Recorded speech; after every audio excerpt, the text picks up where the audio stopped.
featuring Maximum Driftcast, the only drifting podcast hosted by a Spanish soccer mom, a 30-year-old silver-haired fox going on 60, and finally, a 200-pound bowl of spaghetti with chimichanga arms. Right.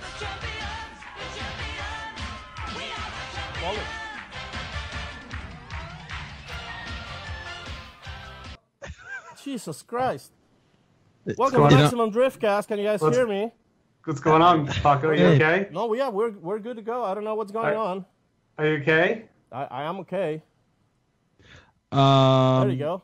Do you know what, guys? I just want to say I am so excited that we finally nailed the best intro. It only took us 3 years. Paco but in a mouse hat, waving his arms and screaming. We finally sealed the deal. I didn't expect it to go so well so soon. Yeah. But it couldn't happen to a better episode. Yeah, Paco's already yelling in the background. Hopefully you guys can hear us and there's not any sound issues or whatever. Yeah, so anyways, first we should apologize I'm here. I'm here. Can you see me? I don't think we should apologize, Sam. I think I was going to apologize for last week. We first major technical difficulty that resulted in a lost footage. So sorry about that last week, but we had the problem fixed, I guess. Hopefully, we shall see. But in other nudes, and some other nudes. Anyways, Corey, you start with the other nudes we're talking about. No, I think back 3 years ago, Sam. I'm going to start with that. I'm going to start back with 3 years ago. How old were you? 3. I was a baby. How big of a baby? I actually, do you know what I do now for weight? I usually I don't give numbers for weight anymore because people will know your exact weight, but I give my weight and baby animal sizes. Yeah, how many? So I'm actually a baby elephant, or I'm considered a baby hippopotamus right now. Okay. So when I was a baby, I had a dream. I've had a dream that one day I'd be working with one of the best body kit producers in the world and be working with one of the best bodybuilders in the world. And I'm just so lucky to finally have that for 3 years. Mm-hmm. And that's what today is all about. It's a very special episode. It's the 3rd anniversary of our podcast. And in honor, we are going to be talking to our very favorite guests of all. And that's you guys. We're going to be calling you guys up. We're going to start with our Patreon list because you guys are the bread and the butter of our salad. Everyone else is, of course, in this salad, but the Patreons are they're the cheese. They're the croutons. The cream pie. Yeah. They're the cream pie. I'll be honest with you. We did our first. I remember our first fan appreciation episode. It was actually one of my favorite episodes because there's so many other stories that we don't end up catching. Obviously, a lot of you guys out there that tune into this crazy show with Sam, Paco, and I. You guys have some unique stories yourselves, and to hear that and also obviously use this kind of as a platform for you guys to talk about what you do. As we are equally as interested in what you guys do as far as what we do, because there's so many things happening in the grassroots community, even the pro community, even communities across the globe. And we have a couple guys coming from Australia, New Zealand, South Africa, Germany, Europe. It's all around the world. It's kind of a cool thing. But Paco's yelling in the background. Paco, are you alive? Oh yeah, I'm here. I was just saying that it looks like Corey has been eating a little too many salads because he's just a floating head. It's so thin. Yeah. No, I started doing a CrossFit last week. That's what it is. And I've been really slimming up, guys. I lost my forehead and my torso here. Do you think you can get any slimmer for us? Yeah, look, I'm training right now. If you guys take a look, this is actually spaghetti and hot dogs. Is this because of Sam's comments on the Smoking Tire podcast? No, the thing is, I take hate messages from Sam and turn it into positivity. I turn it and I look at Sam for being a body shamer, and then I just wonder how Sam let himself go so much being a full-time body shamer. Mm-hmm. Well, as you put it earlier, Corey, I'm keeping you alive. If I keep on shaming you, it's going to get you to change your ways eventually. And, I'm going to be responsible for you. Did you just say ways or weights? Because that's messed up if you said weights, Sam. I'm gonna get you to turn your life around if I keep on shaming you into it, and that's kind of my goal. You keep slipping these weight things in there, Sam. You say weights and then around. Are you trying to say that I'm round or what? No, you're flat.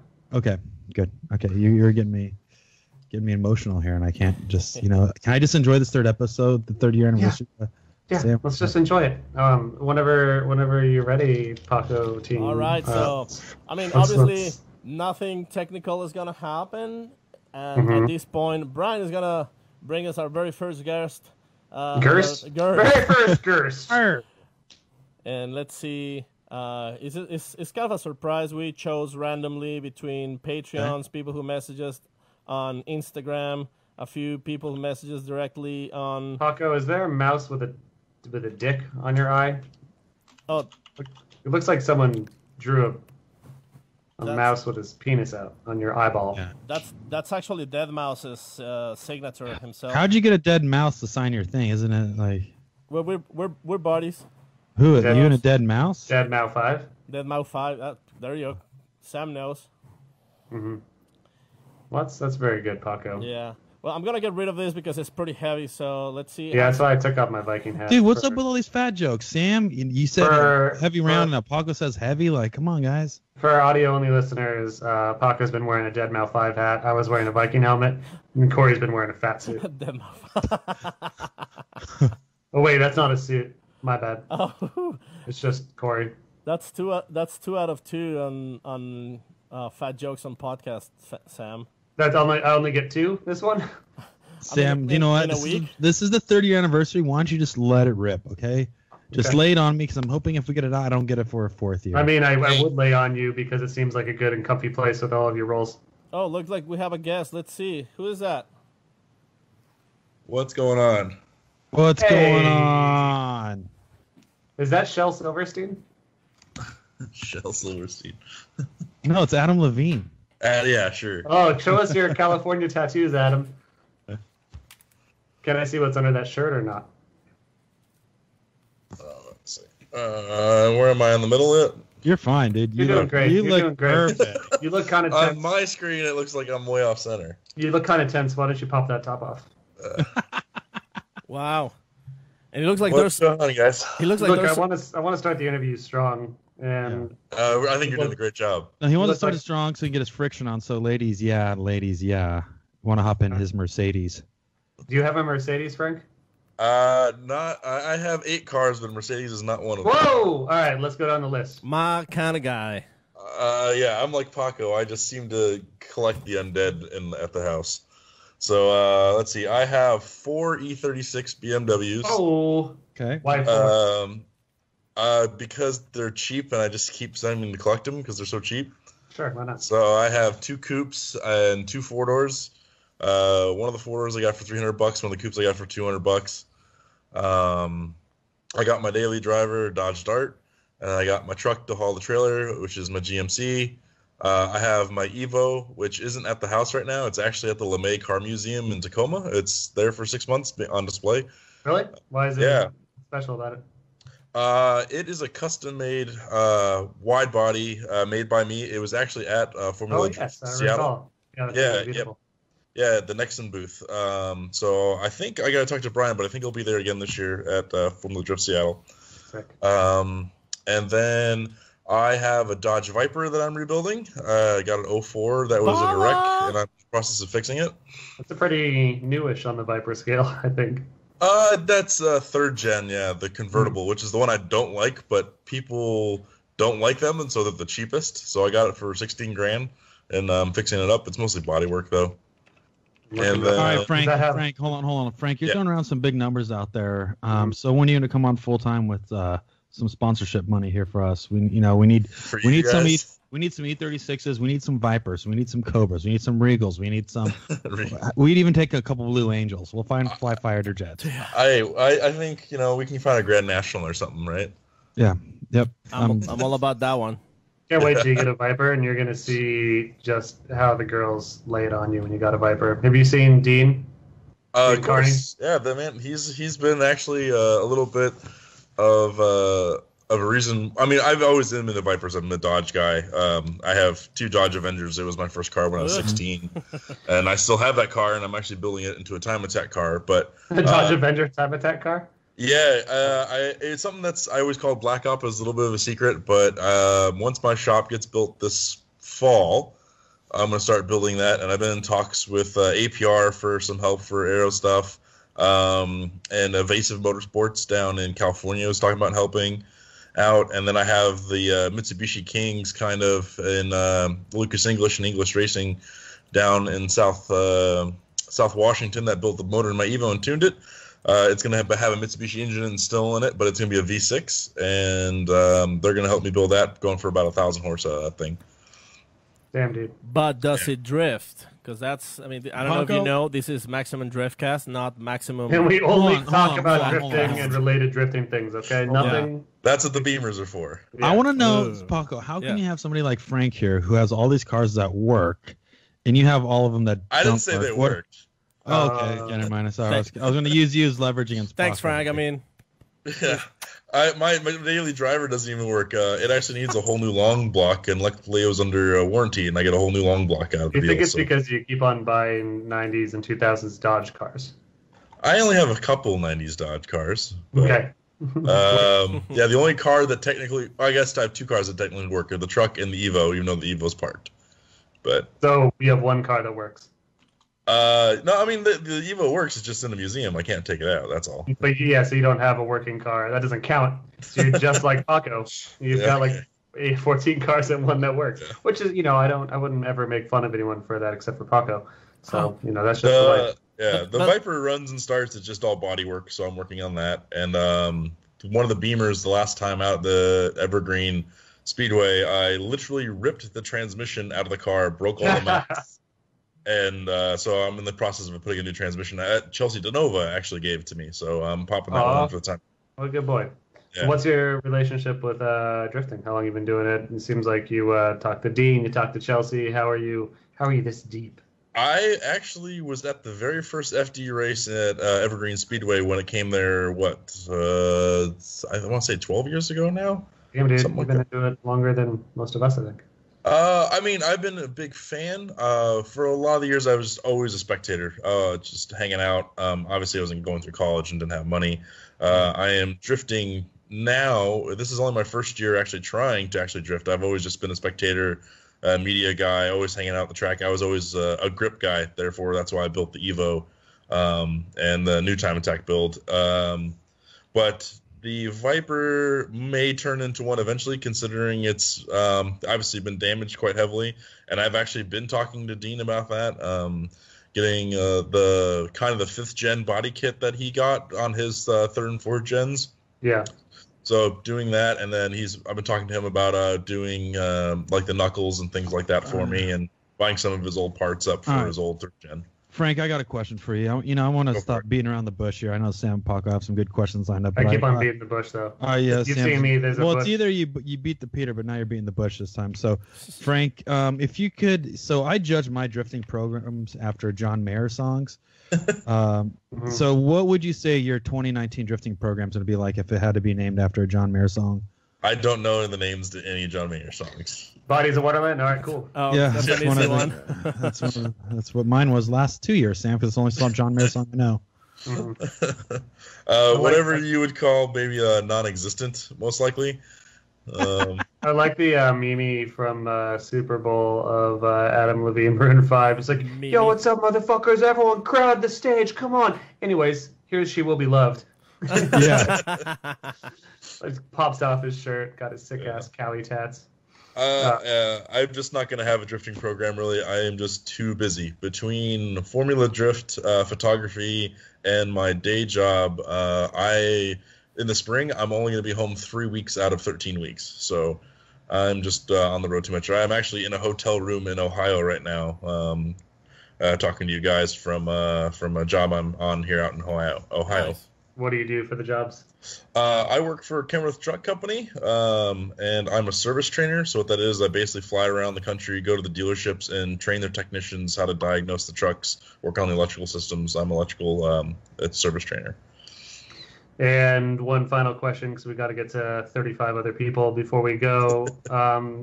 This is one from, this looks like Wonder Baby 4569 from the Instagram questions. He says, who would you rather kiss on the forehead twice, Paco or Corey?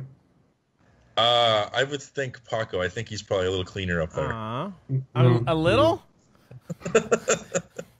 Okay, well, thank you. and they like, I don't know, probably. I also just wanted to say real quick, I've talked to Kevin Lawrence. I will be shooting for Njuku again this year. Woo! And talking with AK, I think I'm gonna actually shoot all the ISR drivers this year. So yeah, man, congrats, that's awesome. Yeah, I'll be doing that, and then of course shooting my buddy Brody. I know he kind of announced that when he was on a couple weeks ago, and a couple of local. Yep, a couple of the local Northwest guys as well. You're going to be shooting photos for Brody Glory Hole? Brody Bogle. That is right. Cool, man. Sick. Well, thank you so much for supporting Frank, the show. you're the man, dude. You're the man. Always. We can't wait to see you at the Formula Drift. I will see you guys very soon. We can't wait to see your Ohio tattoo. Keep those super chats coming, bro. Can I see the tummy before you go or no? Hell no. All right, that's fine. He's just warming up, Sam. That's all right. That's fine. First guest. All right, buddy. Later, Frank. All right, Frankie. All right, later, guys. Take care, buddy. God, he's such a sweetheart. He is such a sweetheart. Hey, before we go, super chat. Yeah, you go, Sam. Max23653 says, Corey, I'm working on getting a 12-pack like you, so I've been trying to eat all the hot dogs and Del Taco I can. Good. You know, that's a lot of people ask me what I do to stay in my shape. Mm-hmm. Those are the first three. What's the secret? It's those three ingredients that were mentioned above. Everything that Max23653 said, which is a great username. I wonder what the 23653 means. Maybe 236 pounds, 5'3". Yep. That's what it stands for. Max, just keep going out, buddy. And if you need help, your body's a wonderland, Max. Paul Velichkov, or get it right. Yeah, he deserves it. Paul Velichkov. Velichkov. He's asking, Corey, flex those biceps. Make Cain Velasquez. Cain Velasquez, and he's a heavyweight fighter in the UFC. Yeah, Corey, let's see those biceps. Let's see those invisible biceps. Corey, whoa! Hold on. There you go. Ooh, muscles on muscles. Look at that. I only see a floating hand. Sam. Don't, Sam. Oh, I can. You're looking at me like you want a piece of it, but you can't have it. Is someone playing a crowded restaurant simulator?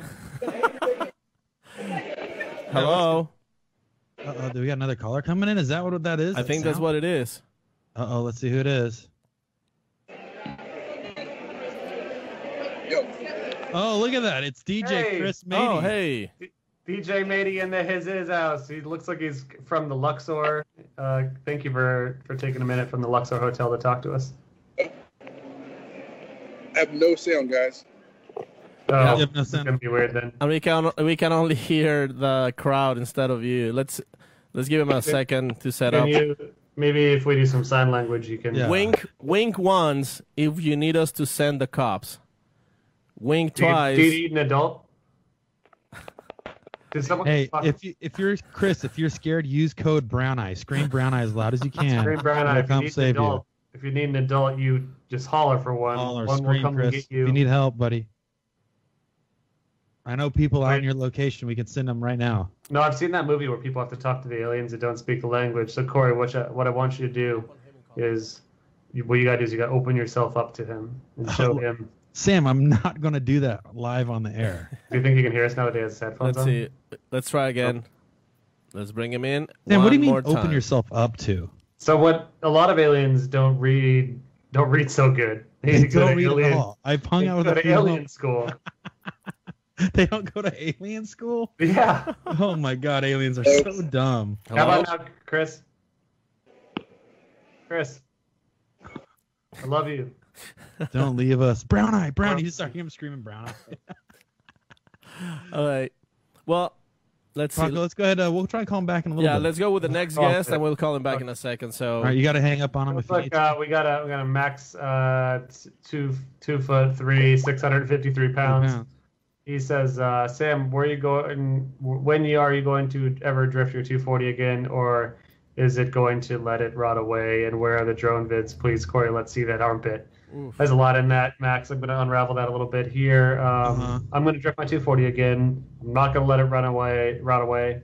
I started taking drone vids yesterday. I already hit myself in the face with it once. And Corey, can we see that armpit? So loud. Oh, do you know my name was in high school? My nickname, Sam. My nickname used to be Brad Armpit. Brad Armpit. Who's there? Hello. Is that somebody? Someone- Is somebody's whispering? Are we being kidnapped? Oh my god. Oh God, what the hell's going on? Oh my god. I see eyes. Is this a movie? Is this a movie Blair Witch Project? You know, it just might be. Hello. Hello. Oh God. What is going on? I don't know what's going on. That is a very good question. Hey, man. How are you? I am good. You know what it is? The freaking lights are off. It's dark. There it is. Who do we have the pleasure of speaking to? Screen name, ASL, and body type. It's Alex and Sherry. Hey. Okay. What's up, guys? Can you see our faces? I can see. Sure can. Yeah, it is perfect. Maybe if you get. Oh, okay. All right, just kidding. Anyway, yeah. Alex and Sherry, we're from California. We're just a couple of drifters. Hey. That's what Now, I'm talking do you about. mean like a homeless person, or do you mean that you like skidding tires off of cars?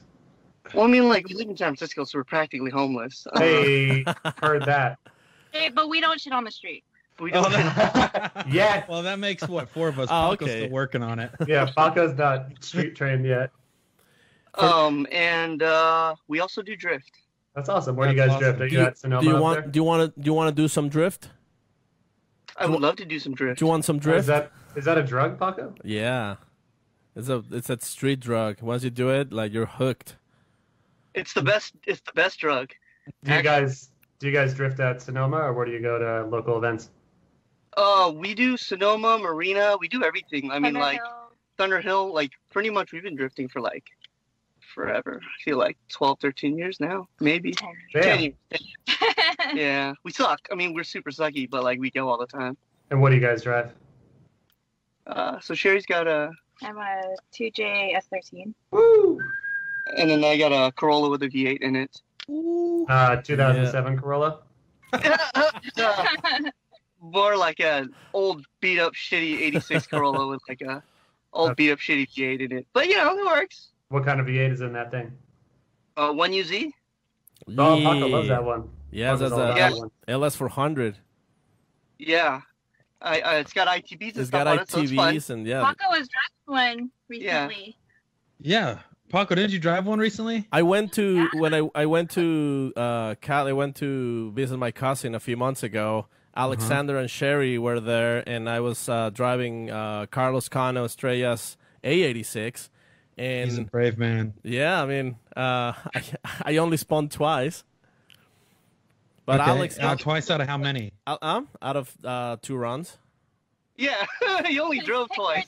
Well, I don't want to abuse somebody else's cars. I mean, Carlos already was nice enough to let me go for a couple runs, and Alex and Sherry were like, "Yeah, come on, let's go 10." I was like, "It's not my car," but they do tight tandems. They're a great team tandem couple. Which, by the way, if you guys remember, Alexander 3D printed those center pieces for our steering wheels with I our still logos. have mine, and I'm ready to Yep. put it on my car. This is the gentleman yeah. himself. Dude, check it out. Hold on.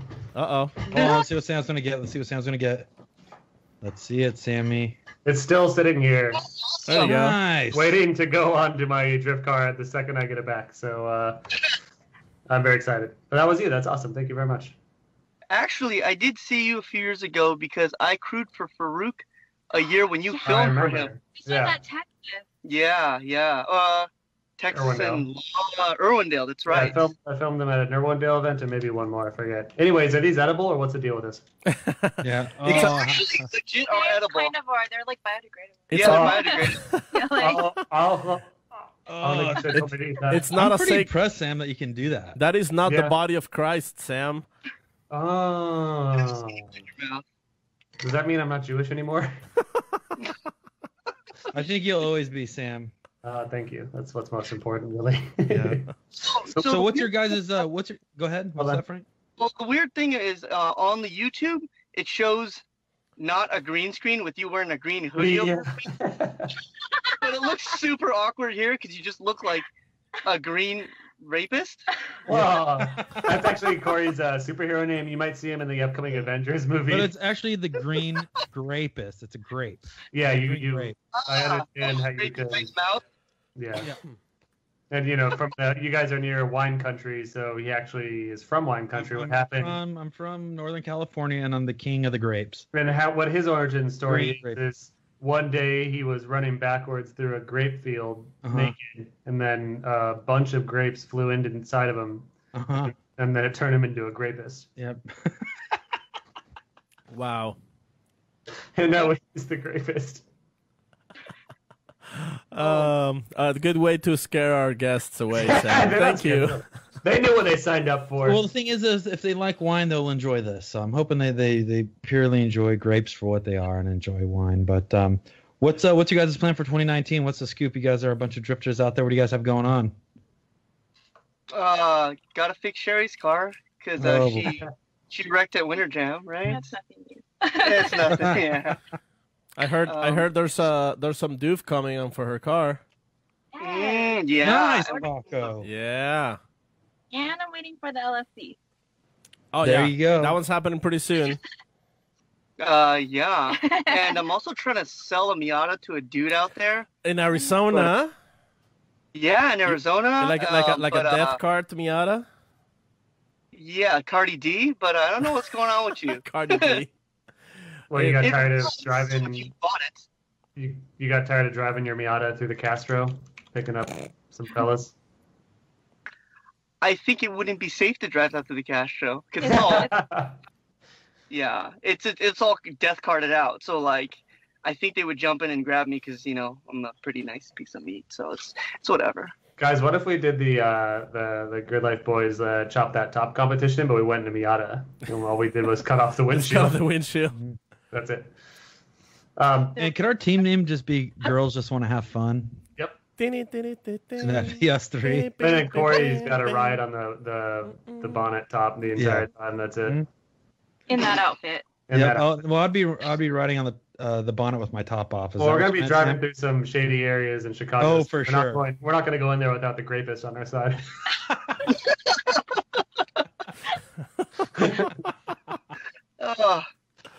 All right. Wow. Anyways, guys, let's do one final question. This is a question from looks like Gordita Chalupa fan 69420, and it looks like an emoji of a blunt sign, which is really weird. If you were gonna turn Corey or Paco into a human puppet, which hand would you use? Oh, that's a great question. What, the foot, or can we use Corey's hand on Paco? That's a great answer, and yes, you can. Wow. Because I would control Paco. Well, then who's going to control Corey? How do you? Yeah. That's the So joystick. you guys control each other, right? That is a joystick. Yep. That's how we usually do it. But where can we find you guys? For more information, where can we find you guys on Instagram, and how do we stay up to date with your guys' drifting stuff? Come on. We're excited. Mine's just my name, Sherry Camilla. And Alex is Mr. Fartastic. No, it changed. Oh! What? Did it Mr. Fart-tastic? It used to be, but then it turns out that was really immature, so I had to change it. Sorry. It's Shay Alex. Yeah, that's right. Shay. Shay. Hi, Shay. Well, thank you guys for taking time out of your night to come on the show, and thank you for supporting the show, of course, and good luck in your drift adventures. Are you going to make it to any FD rounds this year? Definitely Long Beach. Yeah, and I was thinking about hanging out with Farouk for Super Drift. Yeah. Oh, cool. Yeah. That'd be awesome. We'll be out there. I hope to make it to both, so hopefully run into you guys out there. Don't run into us, Sam. Go hang out with them. I hope to run into you with the Miata at a low speed. You can roll up the hood in mid-cab. Sam, please, I'm trying to protect my friends. Alrighty.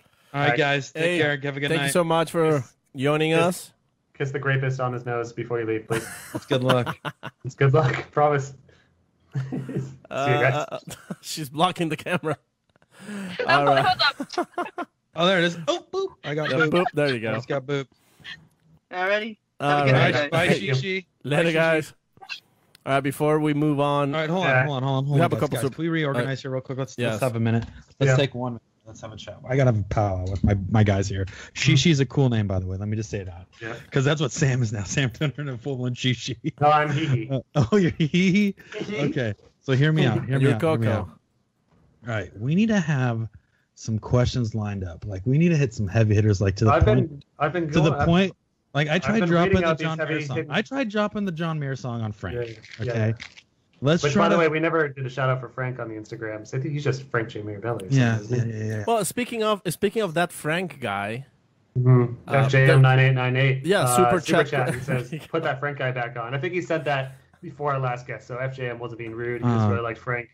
And then also before your plan here, Corey Drift SoCal says, "Congrats on 3 years, guys. This is a small bribe to hang out at Long Beach in the Honolulu Beer Garden at Corey Hosford. Any non-pinkish part. Pay up, bud." Ooh. Fuck, this is gonna be ugly, guys. I haven't showed this to anybody before, but I'll show you guys first. Yeah, let's see it. Okay, he's leaning back. But can you do this? Looks like he's got a little ham chop. Yeah. My twig and berries flew out. I wasn't going to show that off, though. Wow. Well, thank you for showing us that, Corey. Anyways, what's your plan of questions? What's your plan of questions for the future guests? So here, I'm going to spend some time. I'm doing some research. Oh, Frank just texted me, by the way. He says on Facebook, he messaged me saying, Frank, you can follow him if you want to see what he's about. FSX_racing. And also, looks like at Ryan Gosling is also. Okay, hold on. No, he's also FSX_photo_motorsport. Check out Frank. So hold on. Okay, this is what I'm doing right now. So have you guys heard of the Google before? No, go ahead. Okay, so I'm on the Google. You basically type in anything that you want to try to find, and it populates it combines the whole galactic internet into one page, and it tells you everything that you want to know. So guess what I typed in? I typed in the top 10 worst interview questions. Okay. Are you pregnant? Are you married? Do you have kids? I always ask you if you're pregnant every time I see you. I know. Have you been convicted for any crime? Oh my god. That's a good. All right, hold on, Corey. Don't blow it. Don't blow it ahead before we can actually ask them. Let me look up some more. I mean, I've just been winging them, obviously. Yeah. No. So here's a little treat. Let's put a skit together. Okay, let's put a skit together. I just wanted to do a real quick treat, a little behind the scenes action, as it were. You guys have been around for 3-ish years, and you deserve to know. Whenever this goes back, and this is gonna shock a lot of you, and it's going to maybe make a lot of you guys not want to listen to the show anymore, which we'd understand if that's the case. But whenever a guest is on the show and we are like, oh, looks like we've got a question from Banana Hammock 69420XX, those guys don't. I know where you're going. I know where you're going. Those guys are real people that we paid to ask those questions. So I'm sorry that we are a lie. Everything we've said is kind of a lie up to this point, based off of that fact that these are real people that we've just influenced through money and favor. Let's just leave it at that, to ask their questions that we want asked. So I apologize for the deceit over the years, but that's just how it is. That's showbiz, baby. We're just trying to showbiz. The thing is, we've been working with Jerry Springer, and we've been working with Fuck Truck 420XX for 55 years. Jerry Dinger is one of our. Who's the other guy? Who's the guy that does what's that movie with Darth Vader?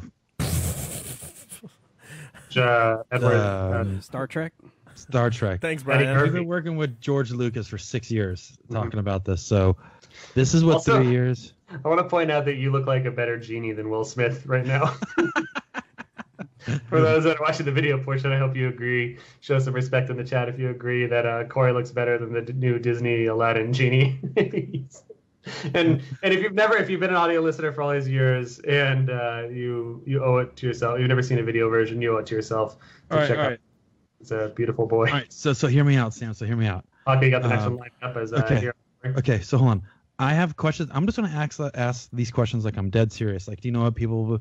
I'm going to do a bunch of build up, and I'm going to ask them with one of these zingers I have. I have about 40 weird, odd questions pulled up from the Googles, and we're just gonna hit it. I'm just gonna say, Dino, let's cut the bullshit, bud. I know you're here for a reason.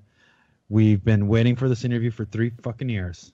Okay, we got a few questions asked. So sit down, put your seatbelt on, and roll with, almost like an interrogation. Should we go like an interrogation? Interrogation? Is that like irrigation, Corey? It is with a T though, an N and T in it. Interrogation. Yeah. That's when you irrigate your interior. Yeah, that's when you go to the bathroom. But yes.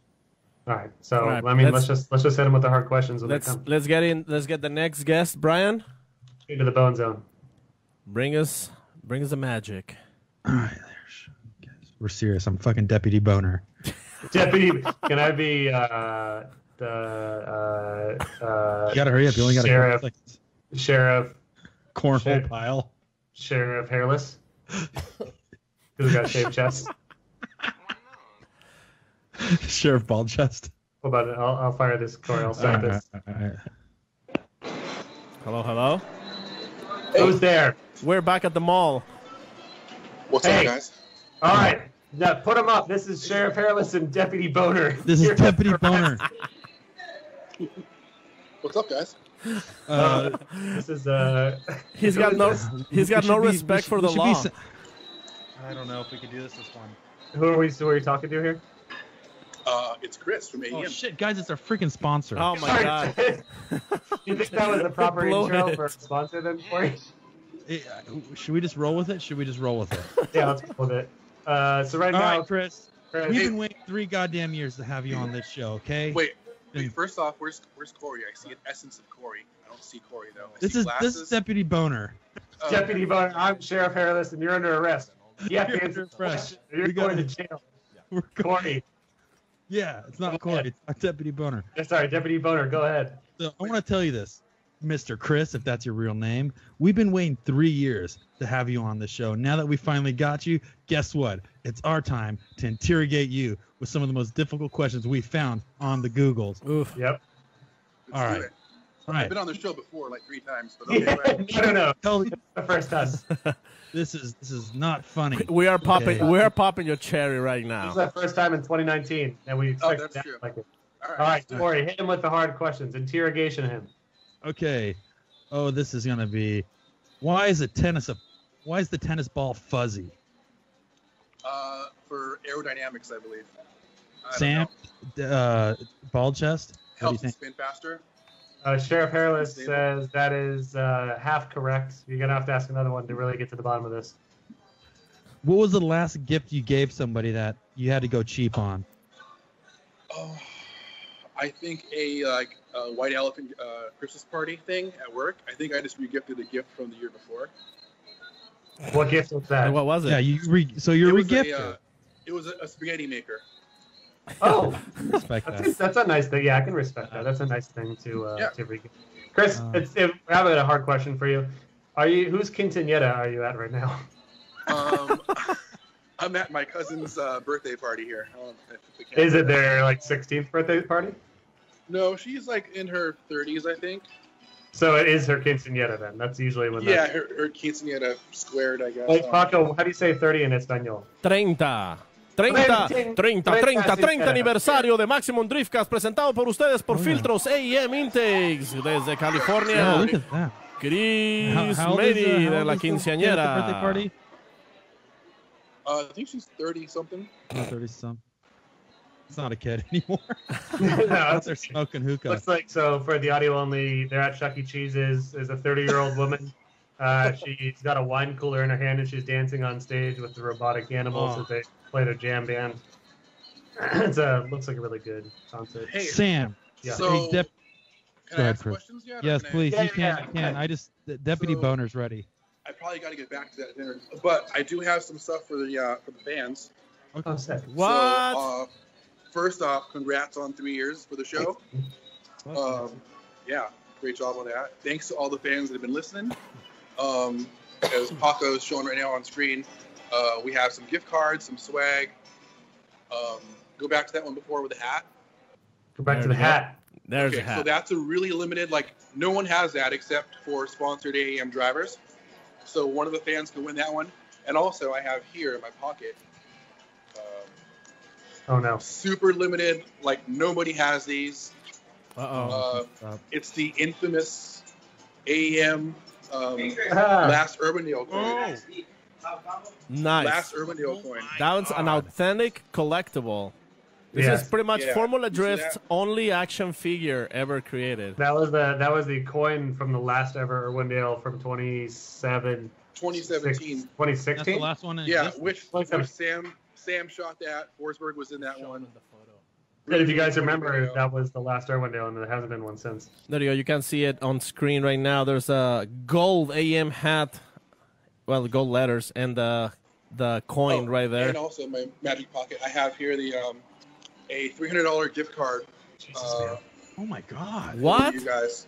So how do I win that gift card? How do these guys win? We're gonna figure it out, but it's gonna go to some supporter of the show at the end of the show here. Definitely. So we will figure out a way to get that to you guys, and as a reward for supporting the show. And of course, thank you very much, Chris and AAM Intakes, for being our original and favorite. Absolutely. And thank you guys also for the past year for the halftime show. That was awesome. Dude, I think that was a big accomplishment and definitely brought some value to FD. Thanks, man. As well as, we were able to inform the fans and really kind of give them more of an insight into the big show. So, well, we appreciate it, buddy. Couldn't have been possible. Yeah, thank you, Chris. Before I go back to Deputy Boner, obviously for you guys that are just tuning in, listening to the podcast, Chris is the dude who kind of stepped his foot forward and was the first company and person to invest in the Driftcast.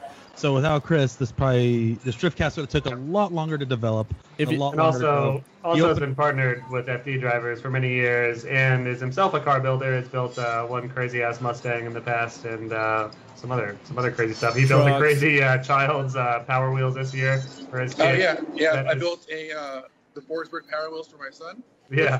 By the way, that thing is on its third set of rear tires. What? Oh my God. Yeah, it literally melted the tire. You're gonna need a plastic sponsor. Oh man, that's wild. A plastic tire sponsor. Plastic sponsor, yeah.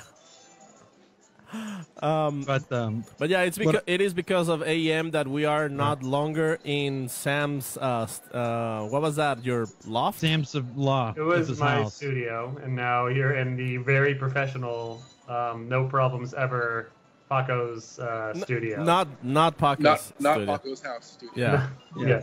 Thank you. So I remember when doing the first podcast before Chris decided to invest in us a little bit. The studio was at Sam's house was right next to the shitter, so he would always release one before we went live, and that's why the first couple episodes were really bad.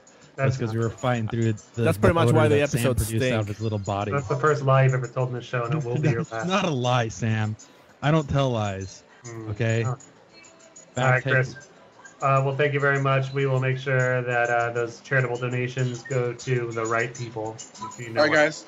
And, all right, one other thing before Chris goes. Party. Shut up, Sam. Before Chris goes. Guys, listen up.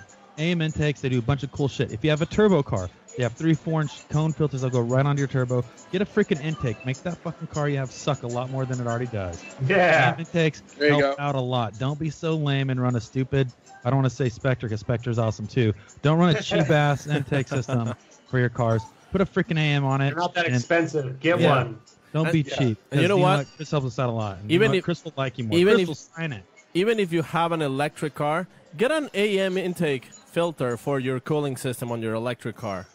Even if you already have an AM intake, get one of those little tiny intakes that goes on your valve the cover. keychains. The Honda people used to have. Get a keychain. They've been, if you support Maximum Driftcast, definitely support AM. Oh, yeah.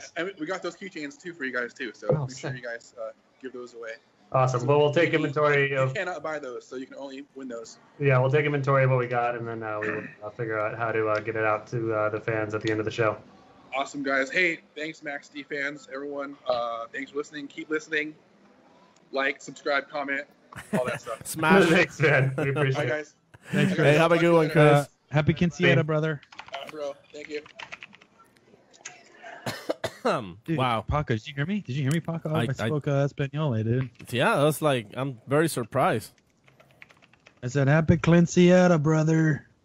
That means Happy New Year in Espanol. Happy Quinceañera. We got a couple more Subi chats over here. Paul Velichkov says, by the way, did you guys finish recording the episode with Alex Honneville after the stream went down last week? Is it still coming? I have the answer for that one. I'll explain exactly what happened.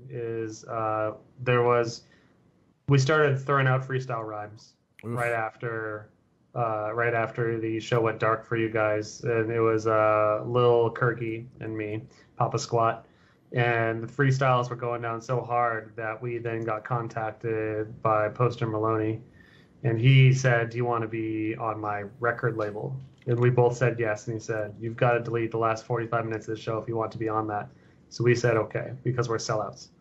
And you're never going to hear it because Lil Kirky and Papa Squat are working on our first collab album, and it's going to be lit. family. Wow. And then also Brooks Church says 3 years now and no bass flute battle. What nerve? The problem is, Brooks, there's only one bass flute. Mm-hmm. And I know what you're thinking. You think that, 2 or 3 boys can get on top of that bass flute and blow into it. Hey, speaking of bass flute, do you know what we should show right now, just for memory's sake? Because we should go over some memories before we get the next call. Yeah. I wish we had the video of me farting in Paco's face. Yeah, we have it. All right, go ahead and show it. Let's broadcast I'm going to have to find it. It's going to be a minute. We got to broadcast that because, as you guys know, we spent a lot of time on the road with each other, and I've learned more about Paco and Sam in the past 3 years than I probably learned about myself. I know what these guys like doing, and I know what these guys hate doing. And you know what I hate doing? I hate sharing a couch at Sam's house with Paco. Well, I mean, after a whole night of snoring on your feet, I mean, I probably deserved one little fart. So should we just break down the story real quick? So real quick, let's do some throwbacks here, guys, because this is one of my favorite stories. So we got invited to do Nitto Enthusiast Day. We got invited to come out and host, and we're like, you know what? Things are finally moving, guys. We're going out. We're doing big time. Things are finally looking up. Things are looking good. There might be a shot at sustainability here. So, Sam said, you know what? Why don't you guys stay at my house? We're not rich by any means, but I have a big house in Venice and I have a lot of money. A tiny Venice house. And Sam, don't ruin the freaking story. You have a huge house in Venice. Video. I'm not going to tell these guys how much money you make. That'll be our little secret, but you're hoarding cash and you're writing checks. So anyways, Sam being the house guest that he is, we show up there and he has tons of rooms in his house. I'm like, all right, where are we sleeping? And you're like, do you know what? You're sleeping on the couch. Mm-hmm. Together. So, and this is no shit. I bet Sam could show you the couch right now, but it's probably about 3 feet deep, enough to fit one size me and 1.5 Pacos. I mean, at least you want it to be the small spoon, so all good. So the thing I realize is, when you're sleeping with your compadre, it's kind of weird when you wake up snuggling. So we don't sleep holding each other. It's like sleeping with a big teddy bear. Yeah. So I was like, you know what? I'm going to maybe. So we did the flip around, which we used to do in like junior high and stuff when he slept over elementary schools. Where I thought it was called the 69. Feet. Yeah, it's a 60. You're in the head and feet position, right? So I'm on Paco's feet, Paco's on my feet. But you know what the weird thing is that I thought about that? It doesn't matter which way you sleep because the dingers are still in the middle. You know what I mean? So it doesn't matter. That's the great lie that we all head to feet. Why? It doesn't matter. Our butts are still right next to each other. Your butthole's still like next to it. I can't believe you gave me this task of trying to find this video from 2.5 years ago or 2 years ago, whatever. I'm trying. But anyways, Paco, for you guys that don't know, Paco is very vocal when he sleeps, and it's okay. So are you, by the way. I'm mildly vocal too. You shut up. Paco is very vocal, and I respect that because you know what? I was told growing up, the louder you snore, the more powerful you are. So Paco, you're lucky you're powerful. Okay. Okay. I'll tell the listeners that you're all right. Let's go. Paco, if I send you guys a video, can you play it with audio? Probably. Oh wait, where do you have it? I'm gonna send it like via Facebook, I guess. Facebook Messenger. Nuts. All right, let's see, Brian, if you can open up a new Facebook window. Oh, this is awesome. We've been waiting to post this for a long time, but we'll just share it with you guys. I found a different video that I started playing and then realized it wouldn't be good if I had the internet. No. Oh, I have another video too, Sam. I'm trying to. I can't believe you put me in this time. All right. Well, you can't promise it next. I'm gonna be looking for it. All right. So, anyways, you guys can remember. So, anyways, Paco, I sleep at Paco's feet, right? And Paco's putting his toes in my mouth, and shit, when I'm sleeping. So I said, screw this. Do you know what? I'm gonna blow Paco awake with one of my earthquakers I brewed. Yeah. And sure enough, Paco's laying there. I pull out selfie mode. I pull out my video camera on my phone, and I'm gonna document this for the gram. Did you find it on yours? No, I haven't found it yet. So I document like this, and I blew one off, and Paco woke up so confused that he didn't know what planet he was on. Hair was sticking up, but you have to see the video. And I don't think I have it saved, man. We can find this video. You have to have it. We'll find it when we find it. I promise I'll post it on one of our Instagram stories. One of my other favorite moments was when Sam clogged the toilet in Atlanta, and we had to grab the trash can to unjog the buckets of water. That one I have on video, by the way. I still have that video. All right, before as you guys load up the next guest, let's do another one. We got Skids Gone Mad. Thank you for the YouTube Super Chat. If you guys are listening, you can say whatever you want on YouTube Super Chat. We will address it and do whatever you require of us.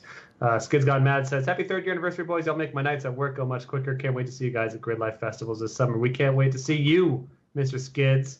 Overtime Pictures, happy 3rd birthday. What has been your favorite moment or guest on the show so far? My favorite one was Corey farting Paco awake. And then also my favorite guest of this year, I think, has been Angry Michael.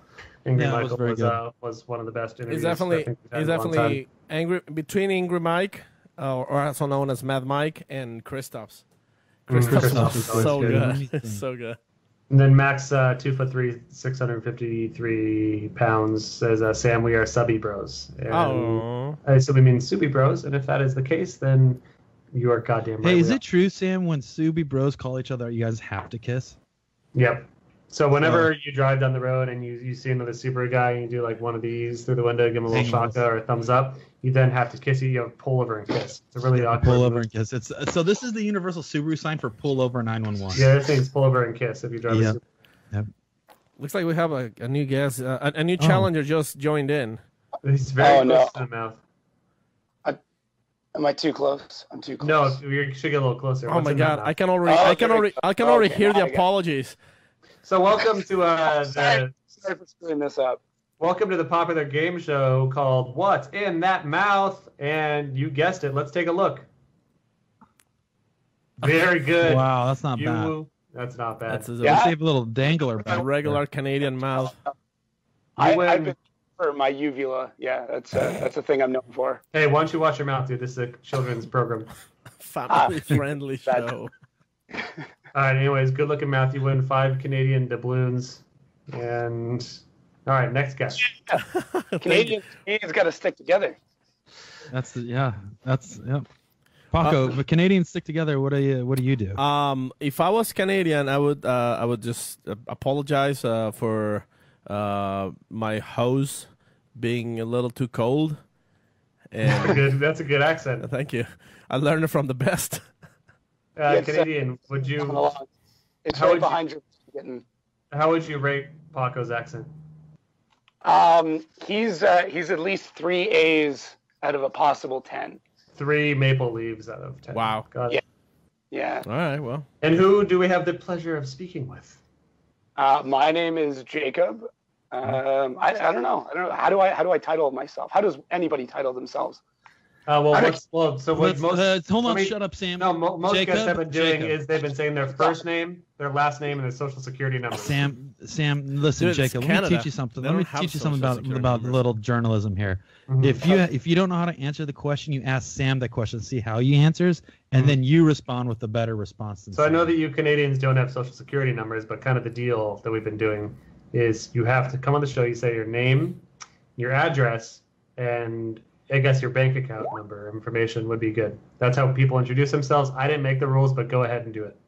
Since there's only a few people in Canada, my bank account number is just 36. Mm-hmm. So yeah, that's all you really need. You just go into any bank, you say 36, and they go, "Here you go, sir." How much money do you want? I thought that was the balance that's in Sam's account was just 36. So I know, big house in Venice. I get it. Oh, he's just blowing. Oh, it's over. You've made him mad. Listen, Jacob, I'll tell you one thing about Sam, okay? He's sensitive. And you know what? Now he's destroying his house. Sam is destroying his house. Oh, man. Absolutely. You did this, Jake. You did this. Sorry, Sam. I didn't mean to. I did not fully mean that. I partially did, but I was trying to crack a joke for our friends and people on the internet. And so are we chill, dude? I think we're good. All right. So, Jacob, can you please ask Sam what's his title, and then you can kind of make yours better than his? Okay. Sam, how would you title yourself? My name is... You can start there. It's funny that you should ask because when I was on the farting tire recently... Oh, smoking.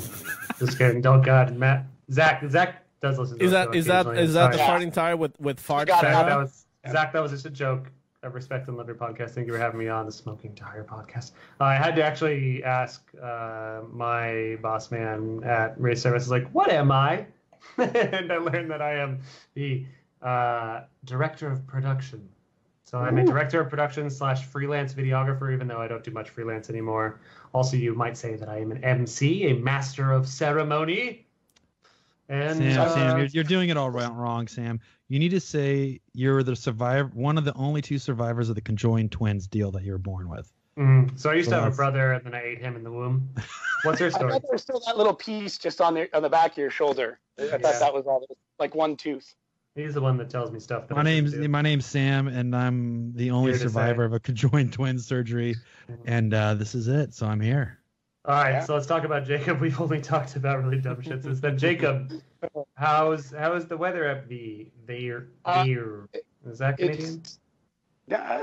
Ish, yeah. It's cold for sure. I just actually moved 6 hours south to be closer to America because I love it so much now. Which direction? South. About south. I don't know what that is. I don't know. Yeah, I did that for you. Yeah, so where I was from, they got 30 centimeters of snow. I'm going to speak strictly in metric. Please. 30 centimeters, what is that inch-wise? I have no idea, and I'm okay with that. 5 foot. Alexa, how much is 30 centimeters in inches? 30 centimeters is 11.81 inches. 11.81 inches. I got more than that. Thanks, Alexa. That's where I was. That's where I was. And now today it was only, I think like -1 Celsius, but there was a lot of freezing rain, which if you've never experienced freezing rain, it's not a good time. And Jacob, I'm familiar with your work at Piston Head Productions. You've been blowing up some sick-ass Instagram edits for drivers lately doing, what do you call that effect? I don't even know, and I'm in the biz. What do you call the effect where you have like a stop-motion car frame thing? Stop frame is kind of how I found it. I was like just throwing random words together, and it just kind of came up, and I saw somebody do it with like walking by. And for anybody listening, what it looks like is you get, you can actually check out Corey's page because I did one for Corey, but like it's a video and there's just certain, like the car kind of cropped out several times and then it looks like they collide. I don't know, it's kind of neat. I was screwing around one day. Well, it's definitely cool, and it gets a good way to get people to share your content, and drivers are always looking for content, and you're like, By the way, Jacob, that video that you shot for me is at 92,000 views on my Instagram page. That's what I'm saying, man. It's good to hear. Jacob is killing it with the Getting Seen media game, and that is step 1. And yeah, he's awesome at that little niche that he created. You didn't create it, but you've definitely brought it to the drift field in mass. And then you also are doing some media for some drivers this year, I believe. Yeah, so the one that I can talk about for sure is Reilly Sexsmith. So I never heard of him. Just kidding. No, just another Canadian boy. Actually, part of my contract for this year was I had to start growing a beard. It was the only way that they would allow me on the truck. If not, I had to hitchhike to each event. So I started a few months ago, but this is all I got. Yeah, that's it, huh? I mean, you went from looking 21. Well, since late October, yeah, that's it. You went from looking 21 to looking 25. That's key, especially considering that my youngest brother looks older than I do, and he's only 16. So he doesn't get ID in the States, but I do. Good. And you're also a professional Reilly Sexsmith life blaster, because I remember a very good photo of Reilly that you took in St. Louis. St. Louis. Our favorite photo of Reilly of all time, probably. I'm pulling up my phone now. Yeah. I call that photo, we just named it Primal Rage. And that's Reilly surviving the storm that we will rebuild of St. Louis. And he actually had to run to a porta potty and then weathered the storm in a porta potty. So we thought it was going to be like the Wizard of Oz kind of, gone in a terrible direction. That's the only way Wizard of Oz is enjoyable. You know, I like watching the one that ends in a porta potty. That's how it usually is, right? And That's Reilly, the German version, right? This is a German Wizard of Oz. And what's next for you? What's the big money? I just moved, so I got to get everything set up. If I can shamelessly plug for for 1 second. I also have a podcast inspired by you guys. So another podcast? Hey, hang up on this guy, Brian. Can't do this shit. And I've collected all of the Maximum Driftcast hosts except for Corey. So that is what's left. That's the goal. I can't wait. That guy's an asshole. We're gonna do it. You don't want. You don't want. We're not gonna do it, but we'll do the podcast. Yeah, you don't want that guy on your show. Okay. How long? I was really excited for this option. Wait, you said you've collected all the hosts but Corey. Yes. Jacob asked me a few times. And I told him I would, and I keep fumbling it, and I take full responsibility for it. But no, I would like to go on Jacob's show and talk with Jacob about whatever he wants to talk about. And I have a lot of things that I would like to ask Jacob about. Yeah, no, I would like you get thrown on blast here for throwing Corey on blast. No, I don't have that at all. You know, the thing is, the metric system is a very tricky thing, and for time us, zones don't like it. It's actually tomorrow here today. Well, can I ask you one of the questions that I would ask you on the podcast here, just to get this thing fired off? All right. So I've had a conversation with a couple of my friends at the bar about this. Because we were talking about this, like I'm just gonna use Paco's name for example. So we go to a bar and Paco's there, and Paco's messaging some let's say this is actually I'll use another guy's name, Terry. There's a guy Terry that we have, a friend Terry, right? Oh, whoa, hold on. All right. Easy, man. So Terry was like, dude, this chick's keep asking me all these questions, like, she wants to know, how big that my unit is, right? And I'm like, whoa, okay, well, why don't you go let her rip on there? So my question is, in Canada and other countries that use a metric system, do you give measurements in millimeters and centimeters? No, that's one of those things where it needs to be in inches. It's a smaller number, but it converts better. See, that's the thing, is because if you say, do you know what? It's 175 millimeters. They'll be like, oh my God, that's mad. You know what I mean? So it's a higher number. It's a perspective thing. Have you ever heard the theory that like porn dictates media? That like wherever porn goes is where like Blu-ray was because of porn, VHS was because of porn. There was multiple options. What porn went with is the media that we get to see. That's interesting. So you use the metric system for everything but that. Yeah. Wow. Porn's see, that's a good. They've been worried about so many other things. Myth busted. Busted. I did think about it. I'm like, have I ever told anybody that? See, so you guys don't even use the own metric system for the most important things. No. I guess not. Centimeters. All right, Jacob. Before we send you back into the snowy abyss of Canada, we've got one more question from you. This is from looks like Harrison Ford. Oh my God! Ford. He says, "Have you been convicted of a crime?" Have I been convicted? Yeah. Say the charges are pending, but the beaver has yet to make it to court. Whatever that means. Rip beaver. Is this parallel to the pigeon joke?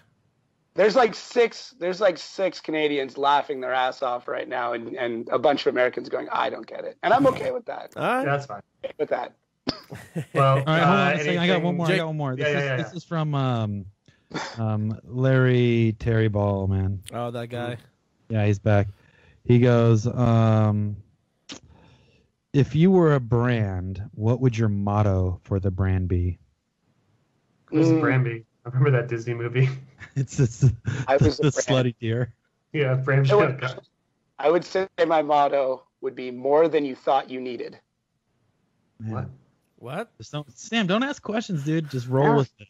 Just more centimeters than you thought you needed, or they don't use centimeters, Sam. You take it wherever you need to take it, Sam. It's open ended. Sam's a dirty bird. I knew Sam when he was a baby, and he's never grown up. Wait, for anyone that's ever seen me, I'm still 7 pounds 8 ounces. I'm still real good lens, and you just came out with gray hair. That's how that works. But I'm also 35 centimeters long, so. Are you gonna put that one into Alexa as well? Alexa, how many centimeters is 35 centimeters long on my dick?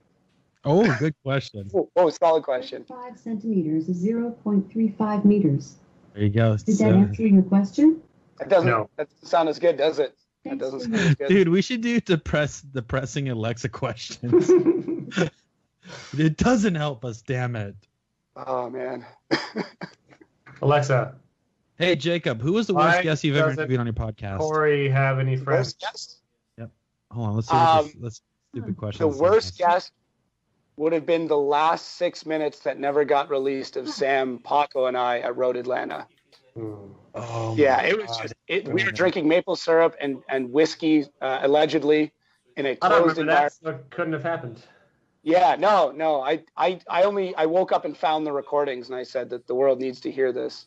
So, but I had to cut the last 6 minutes. It was gruesome. Yeah. Well, thank you. My publicist appreciates that. I don't have a publicist. That's actually Paco, which is why I'm not doing so well. For the check, it's Jacob. Just make sure. Yeah. Jacob. Anything else you want to plug before we send you out? No. Other than if you guys want to check out any cool drifting stuff, just look up Piston Head Productions. And yeah. Wow, that's pretty bold of you to say that's the only place to find cool drifting stuff. Yeah, that's it. That's what I found. So far, nothing else. Searches yet yield nothing. So, Corey, are you drinking from a gym shaker bottle? Yeah, I just put my Coors Light in there because I figured I'd just help me get in shape. Okay, that makes sense. Yep. Well, enjoy, Jacob. Thank you for coming on our podcast. Enjoy a good. We love you, Jacob. What's the name of the awful beer you guys drink? Molson Canadian? Molson. Why don't you have one of them on us? And you stay sexy. Are you going to be at Long Beach? I will not. I will not be at Long Beach, unfortunately. I'll make the 4 Pro 2 rounds, it looks like, and possibly more if I can make it work. Are you going to be at Grid Life? Yes. Yes, Grid Life is a must. I've yet to miss a Grid Life, so. Ever? I have made it to every Grid Life festival, both in Atlanta and Michigan. Atlanta was 19 hours. Oof. Michigan now is like 3, which is great. That's insane, man. Yeah, are you pregnant? That's why I moved here. Am I pregnant? Yeah. I've already got 3 kids, and so I hope not. I don't know where I'm going to put them. Gotta snip them, bro. Yep. So, you just heard it here from Fertile Jacob. Thank you, Fertile Jacob. Yep. We appreciate every Canadian baby you brought into the world, and I'm sorry. Yeah, we don't get paid for it to donate it in Canada, or there'd be a lot more people that look like me. We can't wait. Can't wait to see more of you. Let's do the traditional Canadian sign-off on the count of 3. Sorry. Sorry on the count of 3. The count of 3 on the countdown. 1, 3. I'm sorry. No, I'm sorry. I'm sorry. I got that wrong. I mistimed that. That was my bad. I'm sorry. It's okay. I'm sorry, Jacob. See you. No, it's all right. Sorry it took so long. I'm sorry, Jacob. Thank you. Someone's got to hang up first, or else to say I'm sorry. Canadians don't hang up on each other. I'm sorry. You can't do it. Hang up on his ass. Thank you, Jacob. And sorry. Hi, Jake. Sorry, Jacob. Before we go on the next guest, super chat question, 84 Super Kid. Happy 3-year what anniversary. Car do you think he has? What kind of car do you think he has? I think he has one 84 Supra and a kid. He's got a Brett Supra. 84 Supra, or does he have 84 Supras and 1 kid? That's probably it. He's rich too. So he says, say? happy 3-year anniversary, guys. He been here since the start when Corey got his car going and told his story. Was definitely one of my favorite videos. That was a good episode, actually. Corey, I wasn't really interested in that one as much. It was good. Well, no, I appreciate that. And Sam wasn't even here. Yeah. No, but you know what? The thing is, we do Sam episode, would only be 10 minutes long. No, it would be 35 centimeters long. Isn't that a good question, though? Haven't you ever thought about that? What? What I asked Jacob. How do they measure it? And do they use the metric system or inches? Centimeters. Yeah. And so they use the metric system for everything else, but when it comes down to business, they have to convert to inches. Yeah, how does that make sense? I'm a gentleman's 33 centimeters, and I'm going to be honest. Dude, you would blow me out of my seat if we were sitting on the bar and you said that, and I'd be like, oh my God, that number's just huge. Whoa! Also, before we go to the other, to the next guest, I think Brian already have almost lined him up. One of the things, we have big changes. Obviously, as you guys know, we had some issues last week. We already apologized, but we are Paco's going to rehab now. Yeah, we are in an era where you have to apologize multiple times in order to redeem yourself. So we also added features, and now we have a full dedicated Forza and Assetto Corsa with VR sim going on the studio. As you can see right now, there's Corey's car right now. Hey! It's fully independent from the... What am I looking at here? This is Hot Dog Hosford's S14, Boss 14, and is running just from the gaming computer, which is just idling in the background. So we're gonna be able to do like tournaments and all kinds of like. Can I unlike this? Yes, please go ahead. All right, where's the thumbs down button? It's only on YouTube. Thanks, Sam. You're the best fan. So yeah, we're gonna be able to do a lot of. Can you pop the hood and look at the exhaust manifold? You can, but it's not right now because we have to go back to the podcast and back to the guest because it looks like the guest is ready. But yeah, be ready for a lot of cool stuff coming. You're gonna be able to drive against Corey. You're gonna be able to drive against Big Balls because Big Balls is like undefeated on Forza. Sam and I, we suck at Forza. Sam, do you suck at Forza? Played Forza 7. Yeah. And looks like there's a new guest. There's a new contender. Hello, who's this? Hey, Stuart. How you doing? I don't trust this guy. Is it because of the accent? I don't know. Can we skip this one or not? What time is it over there? It's about 3:30 in the afternoon. 3:30 in the afternoon. Welcome to Maximum Driftcast, mate. Paco, please Thanks, don't. mate. Sorry about him ahead of time. We just spoke to a friend from Canada, and in the words of them, I'm sorry. What brings you to this side of the equator? Let him introduce himself, bro. Yeah, that's what I was getting to, Paco. You got to be careful with these guys. They're covered in spiders. That's right. Gigantic. And snakes as well. And snakes. And snakes, sharks, everything dangerous. Who might we I'm have the pleasure? Stuart. I'm keen photographer. Get out there, try and shoot as much drifting as I can. Spend a bit of time shooting the Australian guys, Bo Yates, Jake Jones, Drift Squid, and just try and get amongst it as much as possible. Oh hell yeah, man! What are you doing this second? Where are you in this interesting? Yeah, I'm actually working as a Sparky, so that's one of my previous careers, which I'm back into at the moment. What's a Sparky? Electrician. Oh, I love Australian terms for everything. A Sparky. Yeah. All right. That's it. Yeah. What do you call a mechanic? Mechanic. Grease monkey. A grease monkey. There you go. What do you call butcher? Butcher. Oh, damn it! All right, well, I got nothing. Gynecologist. Ooh. Yeah. Don't have any good ones for that. What would you call it, Sam? Oh yeah, what do you call a barbecue? None that are Barbecue's peaceful. a barbecue, Brian. I'd call it a snatcher loco. Well, Oh god. All right, Paco, can you take note of this part of the podcast? Just delete it. I'm really sorry.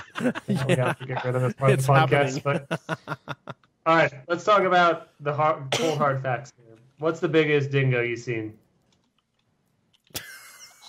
Never seen one. not even yours? No, never. Oh, sorry. Yeah, you might not have understood my accent. I said dinger. Oh, dinger. Oh, yeah, definitely mine. All right, cool. Thank you. And have you seen any of those ripped, ultra ripped kangaroos, or roos, as you might call them, in the wild? No, not in the wild. But so you mean only on the city? Pretty basically. What? Yeah, what only on the internet. What do you think? What's the size of a roo that needs? You know, how much riptage does a roo need to have to beat up Corey? Not much. Just needs a couple of hot dogs. Amen. See, that's what I heard you guys have some really delicious hot dogs down in Australia. Do they have hot dogs in Australia? I'm looking at one right now. His name's Stuart. Oh, That's my hot dog right there. And Stu, how's Australian drifting going? Do you drift? Do you just record? What's your story down there? Always wanted to. Built a car, S13 Sylvia, 300 real kilowatts, but then ended up going overseas for 6 years. Went and worked on super yachts for a little while, and then just came back, had a little girl, so just getting back into the photography side of things, and wanting to get more into the video kind of direction. Have you ever seen any of Sam's videos? Just one or two. And how bad do you think they are? They're amazing. Oh. God damn. You can pay me later. Yeah. Suck it, Corey. You idiot. It's unreal. Unreal. What you said that you've been doing photo down there, but you want to move into video. What are you shooting on right now? Canon 5D Mark IV and 7D Mark II. That's strong, dude. You already got a strong setup. Yeah. So no excuses. Just get out and start making some content. And what's your local track down under there? Down under. I spent a fair bit of time down at Winton and also Sydney Motorsport Park. Okay. You know, there's an awesome drift event there. It was part of World Time Attack, the National Drifting Cup. That was just unreal. Did you by chance see an old Turked episode where he went to Australia and drifted down there with you guys? I heard of it. I didn't actually see it though.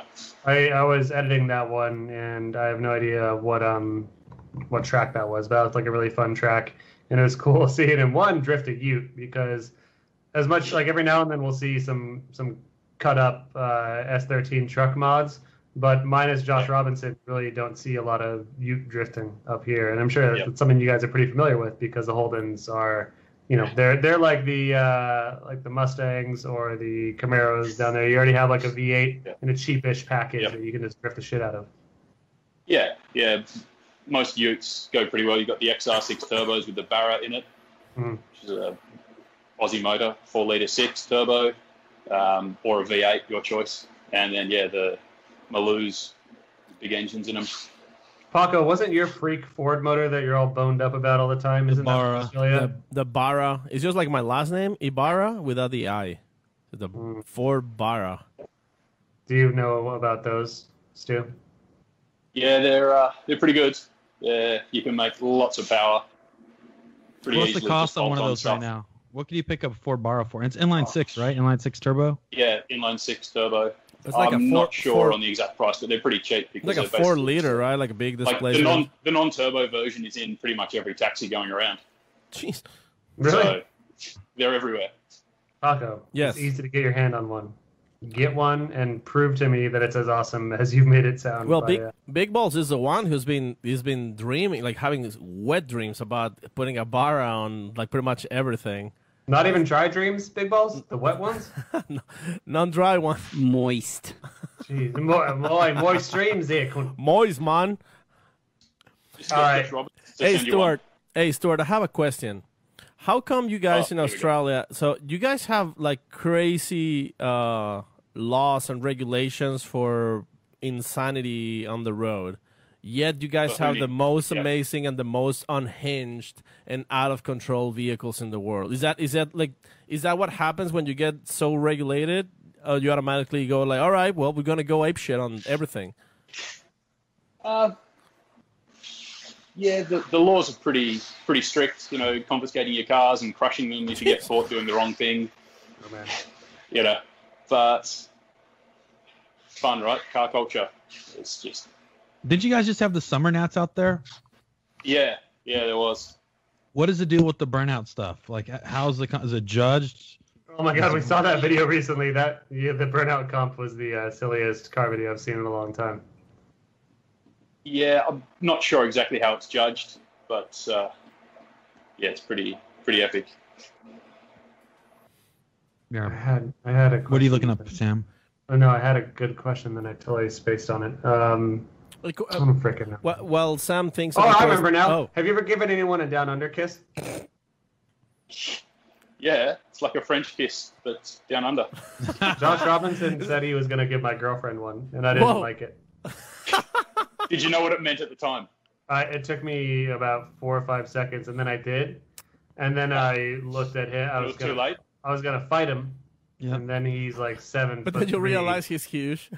And strong guy. No, Sam, that's not how it went. Why are you lying to Stuart? What you did is he said, well, if you're going to give her one, I have to give you one first. Yeah. That's what you did, and then you did it. And it was gross. Whoever gives the best Australian kiss gets to kiss a girl. Yep, and Sam fails every time because Sam's a terrible kisser. Yeah.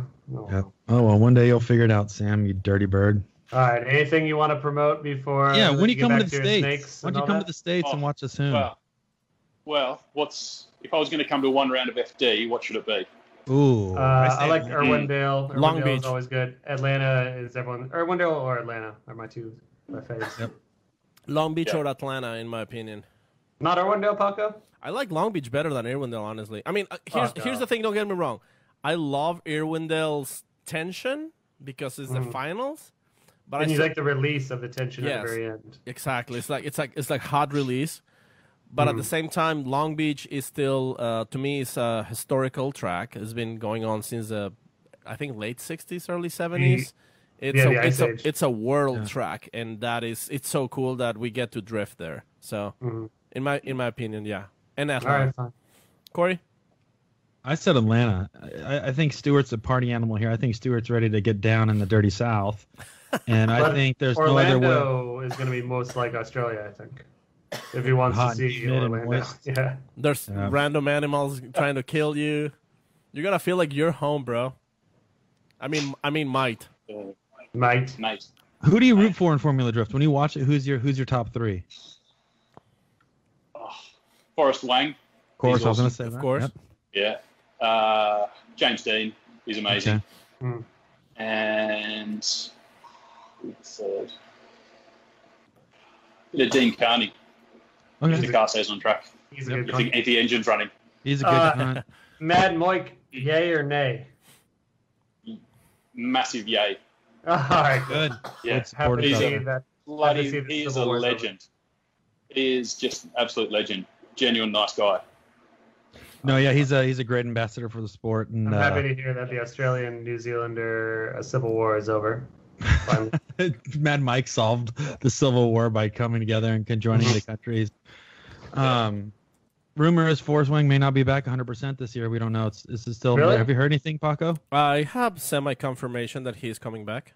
Or semi-confirmation? Yeah, I mean, heard like, it's 50-50, like not 99, fully 99%. So you're saying that he's at half mast right now? I think if Paco's heard different, then Yeah, then 99 maybe different. But I heard with 99.9%. Vaptasia, since there's no more E-type of cigarette sponsors allowed in motorsports, they had to Any lose it this motorsport? year. Yep.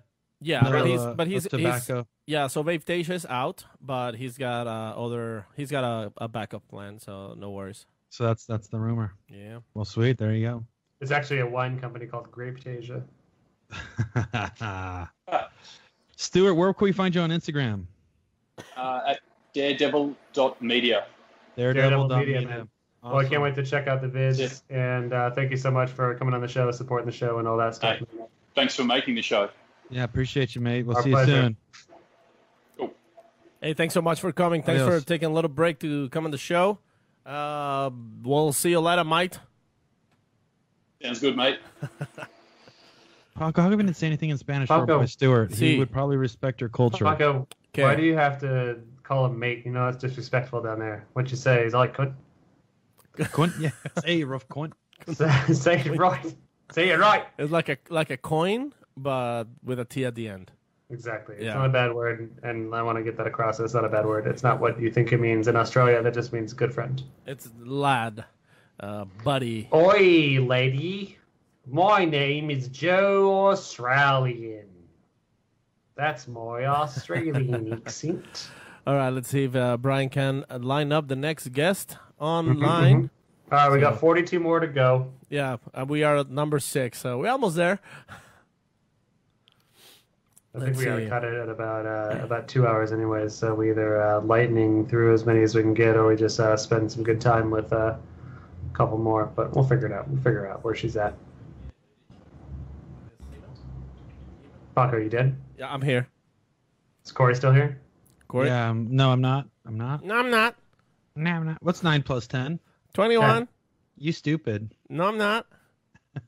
Are you doing a bit? I don't understand. That was it's one of our favorite viral. give me 1 videos, second, and we don't guys. know You anything guys about go at videos, it? so- I don't watch the internet. No. It looks like Paco's getting up to manhandle the workstation from Big Balls. Sam, what'd you do today, you fat pig?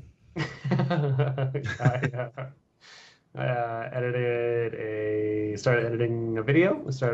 I helped out some of the RS juniors with some videos. Nice, good. I flew my micro drone a little bit around RS, and I did this yesterday actually, but I actually hit myself in the face with my FPV drone. Nice. I was doing some fast maneuvers indoors, and I whacked myself off right in the face. You whacked yourself off on your face? Mm-hmm. Guy. I also was trying to fly through my legs in like a Forsberg style power stance, and I hit myself in the B. Oh. That was a good time. That's about it. Nothing too crazy. Guys, did you hit yourself in the C hole or B hole? B hole. Looks like we have a new guest coming. Oh, hey, came in right at the perfect time. Which, by the way, before we, Corey, can you reveal a little bit more of your face? It's kind of like Corey, don't. Oh no, okay. Vin, look, rapist. People can't know your true identity. Paco, listen, it's either I keep my face this way or you remove the chroma key so people can see what I really look like. No, don't, rapist. It's not worth it. Looks like we got our next guest here. Looks like it's recycled wood chips. Yeah, hey, what's up, recycled wood chip? What up? I don't think he can hear us. Hello? Nope. You got yourself muted. Hold on, wait. Hold on, give us some more. One second. No, that means pull his finger. He has to fart. So that was. All right, it looks like he's carrying the camera closer to his B. All right, get ready for the blast, boys. All right. Hello? Get ready. Is your mic icon depressed? Does it sad? Does it need to pick me up? Can you? How's that? Hey, there you go. There it is. Hey. So, unfortunately, everyone in the pod missed it, but we heard it. That was the biggest belly bomber I've ever heard. Thank you for sharing that with us. Yeah, too bad. We'll record it, guys. We'll upload it on SoundCloud. Mm-hmm. That's fine. And what are you doing? Who are we talking to? And what gives you the right to be who you are? That's a great question. Well, thank you. My name is Tori Jelenic, and I am up here in the Pacific Northwest, and I drive at Evergreen Drift. I've heard tell of you from some of our Evergreen Drift friends. Yeah. They say that you're the guy at the parties that leaves those treasures in the top part of the toilet. Yep. They call me the upper decker. Yep. See, Is that what you call them up there? Yep, upper decker. That's Tori Upper Decker Jelenic. Yep. Yeah. and you pilot the Black Pearl. You dry dock those things too. I knew it. I knew it when I saw you. God dang it. I was hoping to meet you one day. What are you doing at your shop? It looks like it's a little chilly out there. What's going on? It is so cold in here, but I figured it'd be the right place to to talk to you guys. Let's see what you got going on, man. We're stoked to be here. We got 3. I'd say 2.5 to 3 feet of snow in the last like week. It's crazy. How bad is everyone at driving up there right now? Because I know you guys used to rain, and that makes, I guess, people somewhat prepared. But I can only imagine how bad it makes everyone that isn't used to driving now. Hold on. Before you go, Tori's talking about how cold it is, and Corey's chugging on hot cocoa on top of him. Well, I got a funny story with Corey chugging on stuff or not chugging on stuff. Yeah. Choking on. Let's get into that real quick. So FD Seattle. Corey's sitting here at the Adams restaurant, and I sent him a nice little note, with the waitress, and I said, hey, you guys, drinks are on me, order up some drinks, and drinks are on me, and rounds on me. Well, I outdrank Corey that night because he declined. It's not tough. But I never heard of such thing. He declined with some passes for the whole FD weekend. Well, unfortunately, Corey can only imbibe from the out hole. He's a smurfer through and through. Problem is, you know what? I remember that moment perfectly because I'll tell you this, Sam. This was me, Lorette, Paco, Kaylee, Chris Mady. We must have had 7 people in our. Where was I, man? You were there too, yeah. So Sam was there, right? So we were all there. So it's like, out of respect, it's like, hey, do you know what? You being who you are, you doing that was a more than enough gesture. I don't want to, enjoy yourself. We're good. But that's the thing is like, it's more so of something that it's like, we don't want you to go out of way. Just you listening and being a part of this is more important than any drink that you can buy us. We'd save that for the racetrack. So our idea was giving you tickets back and then doing the shots at the racetrack. But you don't understand that we talked about that for 2-3 days. No, I really appreciate that. We definitely used the tickets. Me and my girlfriend Kayla. It was nice to be able to walk in early. The line, was super long, but having the VIP passes, we were able to walk through everybody, so that was pretty cool. Yeah, we wanted to stick around. We're like, do we stick around long enough so they can open or just bounce out? It's like, let's just fucking run. Man, that was awesome. So, yeah, dude, that's so awesome. So you are a drifter yourself. You get down in the Northwest. What's up with your drift life? Yeah, so I just finished up the grassroots season last season. I ended up second place out of we have like 93 drivers. That's insane. Did you beat Orion?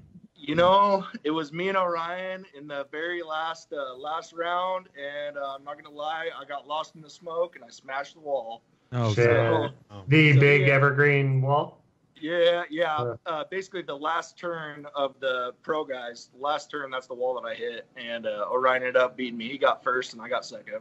So what's the typical course that you guys run in pro-am events there? You don't run the big wall. So basically, you look at the 5/8s, and we run the 3/8s. So we run it's basically the same layout as the 5/8s, but it's like an inner line, right? Like the wall one is the one we see during the FD event, but there's like the same oval end, but it's just a little bit more in field, and it's shorter and all that. Yeah, exactly. But you then run the FD like power alley layout. Yep. So we do the 3/8 round. We do that twice for grassroots, and then we kind of do it reverse. We do an Irwindale layout, and then we do a mini wall layout. So we actually have some pretty cool layouts for grassroots. That's pretty cool. I wonder if that has something to do with why PNW drifters are some of the more successful ones in the series right now. Like you guys are obviously got a good training regimen up there, whatever it is, and maybe it's drifting around in the rain all day long. But I mean, dudes like Chelsea and Dylan and 30 other names I'm forgetting right now that are doing really well. Yeah, I know. I agree with you 100%, and I think that Pacific Northwest drivers are kind of on the rise, so it's kind of cool to see. All these guys that I drive with, they're all making it to the pros, so it's pretty cool. Yeah, I hope to be one of them. This is my first season, this next season in Pro-Am, and I got some nice sponsors backing me. I know I got one here that I can show you guys. Yeah, man, let us know. I have Pabst Brewing Company. Hell yeah. Rainier beer. That's sick as fuck, man. Good on you for going outside the box and getting a non-drift parts related company. We are all down for that, and we fully believe that the sport needs non-drift parts to survive. And that's not to discount all the people that make drift parts that support the series, but people like you and dudes like Matt Field that went out there and found people that had nothing to do with drifting prior and bringing them into the sport is essential, I think, to the lifeblood. So good on you, man. Yeah, I appreciate that. Thank you. It was I've been a Rainier fan for a long time, and it was pretty cool to reach out to them and talk to them, and, introduce them to the sport and tell them what it was all about and get the sponsorship. It's funny. I've been butt chugging Rainier beer since I was a baby. How's Sam? Yeah. Well, I mean, I don't want to say you're butt chugging. At that point, it's kind of like a butt trickle because you couldn't handle a lot because you became a drunk baby. I was drunk baby, and Sam was the full-time funnel holder for me growing up as a kid. I mean, it was a tough job, but the thing is, like, Corey was not good at it. So as someone had the funnel, and being his funnel holder is kind of how we bonded, and that's kind of where we are today. And that's like, we like on this 3rd anniversary special of our show to really get back into the backstories, and that's kind of almost as far back as it goes. Yeah, it's literally a backstory too, Sam, because it just works with it. So that's our story with Rainier beer. Yeah, so tell us about the first time that you butt chugged. It was actually, it's been snowing about 3 feet, and I haven't been able to get my Mustang out of the driveway. So I figured, what's a quick way to get a quick buzz? Just do a little butt chug. Yeah. So it was actually 3 days ago. 3 days ago was your first time, man. Congratulations. Yeah. And it worked, didn't it? Oh, yeah. Yeah. See?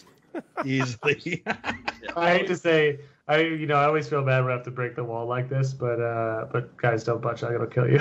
I just want to, we make the joke often, but it might actually kill you. But unless you're strong like Corey. Corey's, unless you're strong like the Grapist, because the Grapist over here, he is born from the vine, and he returns to the vine when he dies, and that's what is most important. And I've also heard that the best way to burn snow out from your driveway in a Mustang is just to do that line lock and just roast those tires until the driveway catches on fire. Yep. It's all about that solid axle. Exactly. Yeah. So what is your? Well, yeah. Have you even told us about your car yet? What's your ride for Pro-Am? No. So I'm going outside the box a little bit. I think Paco's about to buy one of them, but I have a 94 Ford Mustang GT SN95. So this season it's getting a 427 stroker. We're hoping for around 630, 640 crank horsepower. So it should be a good rig. I have the suspension all set up, and it's weird how those cars are. They're very cool at the time when they came out, and then they kind of were awful in my mind style-wise compared to the other Mustangs that came after it. But now it's getting really cool again in my eyes. I know. The body lines are awesome, and it's like the same designer-ish and generation of my beloved '93 Ford Probe GT. Yep. So I kind of like that bulbous, weird, round figure. But man, I'm looking at pictures of that car right now, and it looks pretty good. Yeah, no, I'm not gonna lie. It's not the most beautiful car out there, but I was actually talking to Paco a while back, and I was like, hey, you know what? There's a lot of people on FMC Drift that want to see some over fenders for these SN95s. So if you ever need someone to test them out, and you know what's crazy? Our buddy Matt Sopa, who's like a Fox body drifter, local Arizona Fox body drifter. He's like, dude, Fox bodies, SN95s. They're all the same, and they're all cheap, and they're all like everybody likes them. It must be one of the cheapest, most capable drift cars out there, I bet. Now. Even the SN95. The Fox bodies are kind of going up now that they become more rare and a little bit older, but these SN95s. But the SN95s are everywhere. They're cheap. I bet in some parts of the country. I have no idea. I'm not basing this off of any fact, but I bet you can get most of them for under $1,000. I almost picked up a GT for $1,000 just with like slight front damage a few weeks ago. I picked up my drift car for exactly $1,100, and it needed rear brakes. And it's a 5-speed you mean it needed rear brakes? It was totaled. Yeah. But a 5-speed V8 already has a diff in it, right? Yeah, ready to go. Literally, if you want to make it a capable drift car, you pretty much just gut it. And maybe it's not capable, but it's driftable. If you got it, and probably put some brakes on it. How hard is it to set up the solid axle? Like, do you just need to like coilovers and maybe like an adjustable panhard bar, and that's it? Yeah, or? That's exactly what I started with, and that's actually what I ran the whole grassroots season. Basically, I just have coilovers, adjustable panhard bar, and then I have rear lower control arms that are relocated a little bit lower than the stock location. So what's the biggest Pro 2? I can't use this car, but really, what's the biggest issue with drifting an older Mustang like this? What I'm struggling with right now is a little bit of wheel hop. So I kind of gotta, I'm thinking about tossing a torque arm in the back and seeing if that'll help me out a little bit. But how do you feel about spring rates and whatnot? How do you feel about tossing a salad? What? That's no problem. Paco, I don't understand why you got to throw out these poop mouth questions here. Sam, remember we're talking about Corey's new diet. Corey, look, I mean, he's invisible. He's so thin right now. He's so scary looking. Corey even awake?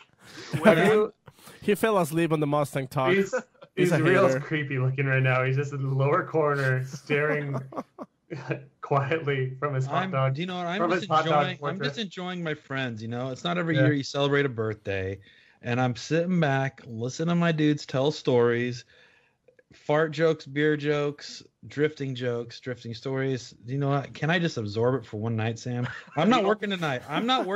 Sam. Do you want to hear a cool story? The only person I've only ever been in like one half fight in my entire life. I've never been like in a real fight.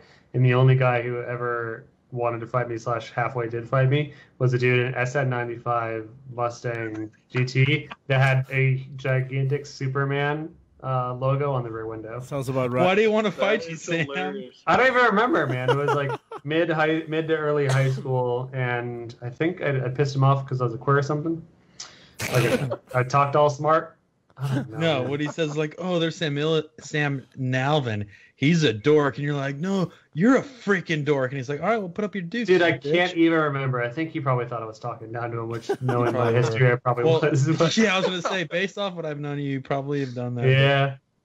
Anyways, he tried to punch me once, and I tried to punch him. Did you dodge it? Did you dodge it? I kind of like leaned back, and he kind of like hit me lightly, but I leaned back, and like I got up and tried to punch him, and he kind of leaned back, and then it stopped, and then it was like, "Are we cool?" I was like, "Yeah, we're cool," and then that was that or something. I don't know. It was the weakest thing I've ever experienced. And it's funny, like when I hang out with like work friends like Andy from Philly, and they're talking like the 50 fights they've been in, kicking people's asses. I'm like, "Me too. I've been in a fight." Some guy swung at me. Some guy in an SN95 Mustang hit me in the mouth once, kind of. Yeah, I didn't know you were that fast, Sam. Yeah, I'm quick. You're a lover and a fighter. All right. So, final question: how many people have you fucked up? That's a good question. It's a great question. You know, I'm 6'5", about 310 pounds. So that's about half of Corey. So that's good. Yeah. Yep. So you know, I'd say you know about one. Good man. Were you the one who tried fighting Sam? I wish it was. But the end of the story, it was me back in 1982. Oh, fuck. I was 12. That was like 2002. Oh, sorry. I'm only 32. I think I forgot how old I am. Old enough to party, actually. All right. Any? How do we find you on the internet? Anyone else you want to plug except for Corey? Rainier Beer is the one you said? Yeah, Rainier Beer. So it's actually Pabst Brewing Company. Owns yes. Rainier Beer. So Pabst Brewing Company, Rainier Beer, and GT Racing to follow me. Can you bring me a 6-pack at FTC? Yeah, I will bring it to you guys. I'll bring you. How about a 24-pack instead? That's all right. I'm ready for that. What's your Instagram? Where's your Instagram at? Instagram is Tory Jelinek. ToryJelinek. Tory Jelinek. Awesome.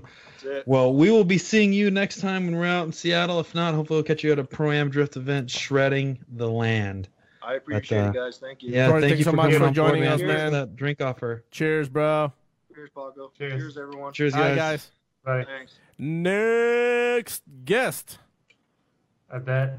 Hey, Sam, look I at could kick that little bitch's ass. Hey, Sam, look at Sam. Look what I'm doing. Look He's got a little girl name. I bet it could beat his. Hold on. Sam, look what I'm doing. I bet it could beat his buns straight off. Nobody can see it, Corey. Hold on That's 1 right. second. We're adding a guest. Corey, you're trying to do a shaka, but But in the meanwhile, we have a super chat green question. hands, man.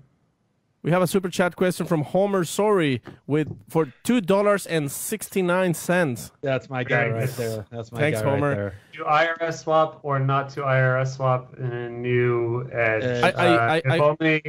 If only this guy that's taking a selfie or something. I can answer that question, and I would say if So this you gentleman- can find a Cobra IRS. Hey, hold on. If you can, Stop. We have to ask our new guest. our new guest, to IRS swap or not to IRS swap a new Edge? Go. Definitely IRS swap. There you go. Thank you. Yeah. All right, Paco. Now what do you have to say? Well, I was saying, like, if you can get a hole on a Cobra IRS, which is an independent rear Wait, suspension. when you get a hole on one and then you fuck it? What do you do Whoa, with that hole? When you take... whoa, Sam, we have a guest in on studio sorry. right now. Let me clean up my mouth. Yeah, well, go bite on a bar of soap, you filthy animal. Go bite on a bar of soap. Yeah, Filth. yeah, bite it and you liquor. Right. I don't know what was He's that chewing about. some soap. But it looks like we have a new guest. Who is All right, this shut up. bearded gentleman? What's up, guys? How's it going? Hey, Oh, it's amazing now. Corey has gone into a carb coma or something. Corey is leaning back further and further in his chair. You know what? Like I said, he's disappearing more and more into the background. Dude, I think Corey's playing. He's playing Overwatch right now. He's not even paying attention to the podcast. No. I'm just telling you guys, I am thoroughly enjoying this episode. It does not feel like work. I think the stories that we're getting and the fun that we're having is well deserved. So I'm just hunkering down. They say that we shouldn't talk to pro drifters anymore. Not anymore. We're done. We're doing Tell Us Your Life with Sam, Corey, and Paco. All right, so tell us your life, guest. I think that the best part of this isn't that you guys are allowing the guests to join on, but it's the fact that if you are joining on, you get to see Corey without the green screen part. So it's amazing. I just realized that you guys can this green thing with teeth and a mustache. Dude, I told Paco at the end of the show for the last like 5 minutes, remove the chroma key. Let me see. Hold on. Let me see if I can do that real quick. Oh, it's so good. Oh, are we gonna unveil myself right now? Oh boy. No, I think. Oh no. I like how he just disappears for it. I just took a screen capture to send to you guys just so you can really witness Corey in his glory. Oh man. So who do we have on the horn right now? Who do we have the joy and the pleasure, the carnal pleasure, to be speaking with? Well, what's up, guys? I'm Aaron UCB. What a beautiful name. Yeah. Sometimes Corey refers to me as "is hot that." Yep. So. So that's your handle. That's how we talk to you guys. Oh, look at there it is. Thank you guys. Okay, for you guys that are watching right now, can you throw one in chat if you like my new wardrobe? This is my new racing suit for next year. Let's see it. I'm just gonna go ahead and add that in. So go ahead, drop some ones in chat if you're thoroughly enjoying my new racing suit. Press F if you want to show some respect and let Corey know. Show some respect, please. Just throw some ones. And Aaron Spam Masubi, what do you do in the world? I take pictures, and it's fun. I feel like everyone in the show today is taking pictures. Can we, Paco, next time can we get someone that doesn't? Yeah, you guys can't get drivers on anymore. Got to get all the media guys out here. There's plenty of us. Yeah, there's enough. What's your deal? My deal is I actually came on today to show off my special AEM coin. Ooh, I actually still have one. Show off. Look at the ones. Look at the ones flown in like water, guys. And a couple F's here. And Kyle Cross says I look like a special ed ISIS member. I mean, that's probably the best way to describe it. Like a dumbed down ISIS member. Yep. Did you already put your boy to bed? He actually had baseball practice tonight, and then it's a little late for him. He was super bummed. He wanted to stop in and say hi. Aww. Shout out to the kiddo. He is a shooter. How old is he? He's 10. He's 10. He's already shooting really solid photos at Drifters. Thanks, man. Kicking he enjoys it out there. Funny thing is, for him, anytime we go to a car show, he knows the name of every single dog that's there. That's his new thing. So not only does he walk around and he's got it down with all the dogs. He'll be like, "Hey, Dad, did you see that dog over there?" He's got a picture of all those plus all the cars that he likes. You know, he's got like every edit that I make that is either at a car show or has a car show element or pretty much anything that has a dog in it. You got to show the dog, and it just gets extra views no matter what. Like whether you gotta widen the horizon, or a track dog, or you never know. Okay, hold on a second. One timeout, guys. Yeah. I'm getting a lot of great comments on what I look like, and can I just share a few with you real quick? Please, go for it. A heavy Slavic breathing Irish pickle. Also, that was from Brooks. Also from Brooks. Yeah, I look like a big giant green toe. Yeah. Corey looks like an obese Gumby. and then the special ed ISIS member. So these are all true observations. I am not disagreeing with any of these. And if you have more, please add more. Brian and Parker, can you throw a new background on Corey? Corey, if you actually take that corner and pull it up a little bit, you will have the angle of Gumby. Yeah, you got to do that side up. Bit of a square design on the head. It's kind of a squarey head. It's like a rounded corner square head. It looks like a doorstop. See, this would be a great skit. It's like, hey guys, we're supposed to have a green screen. Our computer failed. All three of us had green screens that weren't activated, and we were just wearing green suits. Or do you know what we should do in Long Beach is wear green clothing and have people dress us. Yes. Like virtually. Like we could do a bunch of fun stuff with it. No, we need a new background. The hot dog ain't gonna cut it this time. Can you put me you could put a GIF back there or even a video, Paco. So if you want to do monster trucks jumping, put some Bigfoot behind me. We gotta get creative. I hate to say it, but I'm going to order myself, or we're going to order me a green screen for the podcast. And it's really going to unleash the floodgates of possibilities for the professionalism, if you want to call it that, of the show. It would make it better. Maybe next time paint the headphones green or like stick them underneath the mask. Yeah, that's a good point. I could wear these underneath the mask, but is it itchy? You keep scratching at it.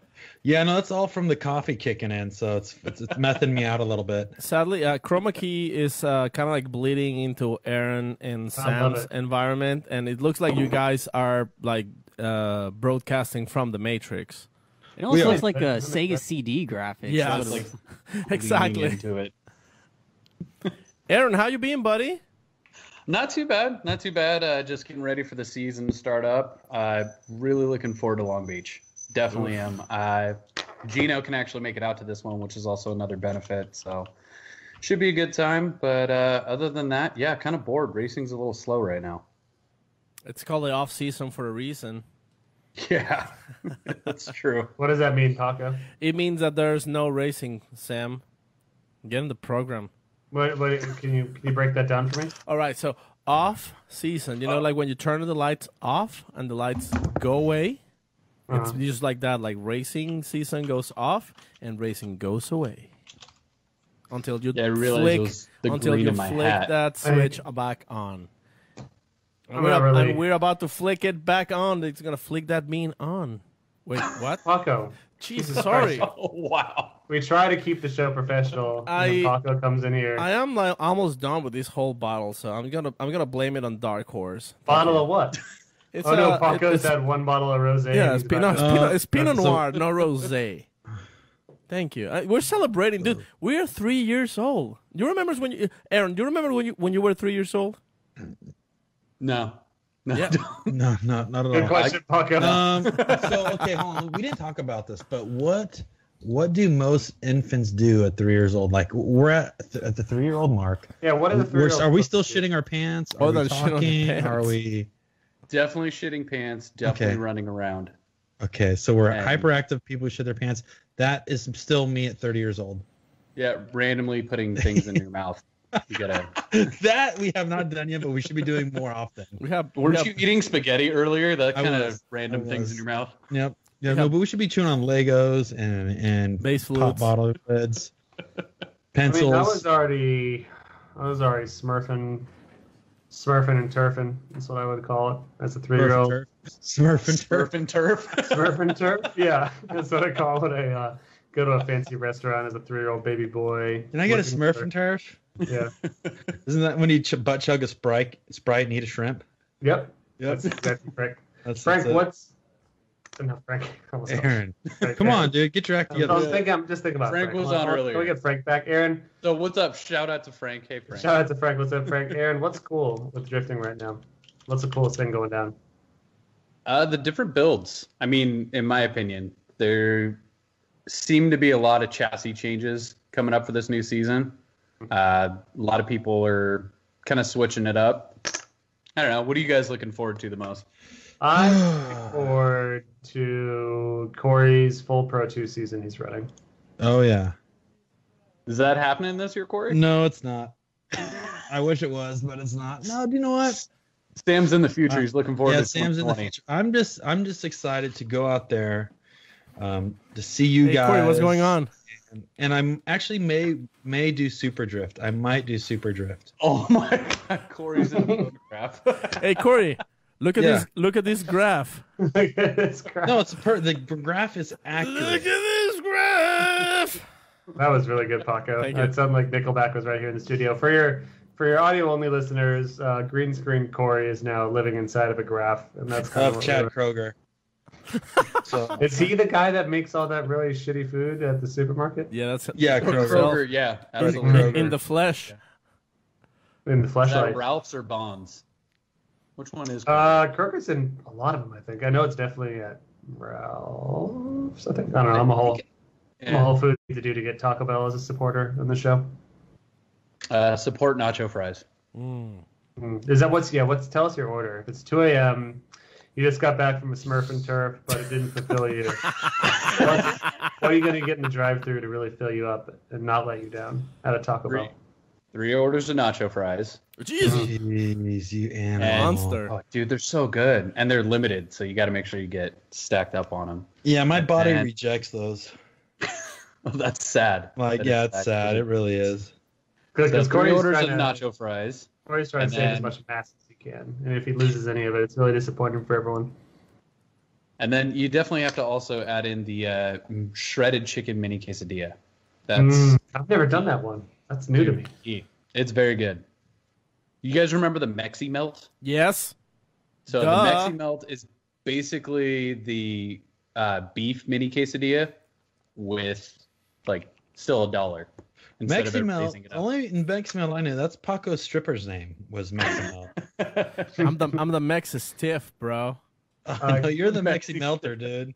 Corey, I don't know if you saw this in the Facebook group chat. If you could possibly line yourself up with Chad Kroger's face, that'd be much appreciated. I probably could. So why don't you stand up and just try to make it look like your face The other way, Corey. Keep going. Right. Now up. Up, a little higher. That's looking pretty good. Almost. There you go. Just a little bit higher. Well, let me see if I can skew my seat over there. All right, so if we could get a screen cap of this. Oh, look at this graph! Paco, stop. Jeez, sorry. Let me see. Let me readjust here real quick. Yeah. You have to go back a little bit. That's crazy how we try to behave mostly on a regular guested show, and it's very loose to say the least. But the second you take away any chance at professionalism, this is what happens. Paco, how close am I? Go up right there, and now left like 2 inches. All right, right there. Now start talking. You gotta get back like this is me, Chad Kroger. I want to thank Max and Driftcast for having me on the show. These guys are great. Paco the Mexi Melt. He can't keep his dinger in his pants. Sam, you know what? Sam, let me tell you something. Look at this freaking graph. You know what this is? This graph is. I just can't thank you guys enough. You know, and I can't wait to get your pants around your feet, Sam. But this is something special. Thank you, Chad, for being a supporter of the show. Our greatest supporter. AMN takes gift card coming your way. And all right, that's probably the best thing I've ever seen on the show. Thank you, guys. That was pretty good. All right, Aaron, what are you going to be doing in the Drift World 2019? What's your plan? It's still pretty open right now. I'm probably going to try and make as many rounds as possible. Definitely hitting the Pro 2 rounds for sure. But it's actually still kind of up in the air right now. So I want to try and make it out. Last year was my first time going to every single round, and it was a lot of fun. Yeah, it is. But grueling at the same time. It's a lot of work. Yeah, definitely a lot of work. I put a lot into it last year and learned quite a bit. So if I can't make every single round, I'm at least going to make it out to the grid lives, because I just recently went to the one that they had, the time attack battle, and that was a lot of fun. So you went to the one at Willow?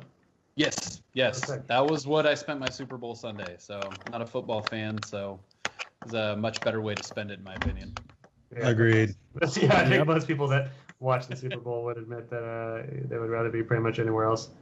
But that is awesome. I heard the event was cool. I saw Chris Stewart just before and just after, and heard they enjoyed it, and it's one of the coolest things that's been done up there. So look forward to seeing the future of that, and hopefully some cool grid life. Hey, also for those who don't know, Aaron is one of our contributors. Content contrators. Yeah, he just sends us contrators. We call them contrators.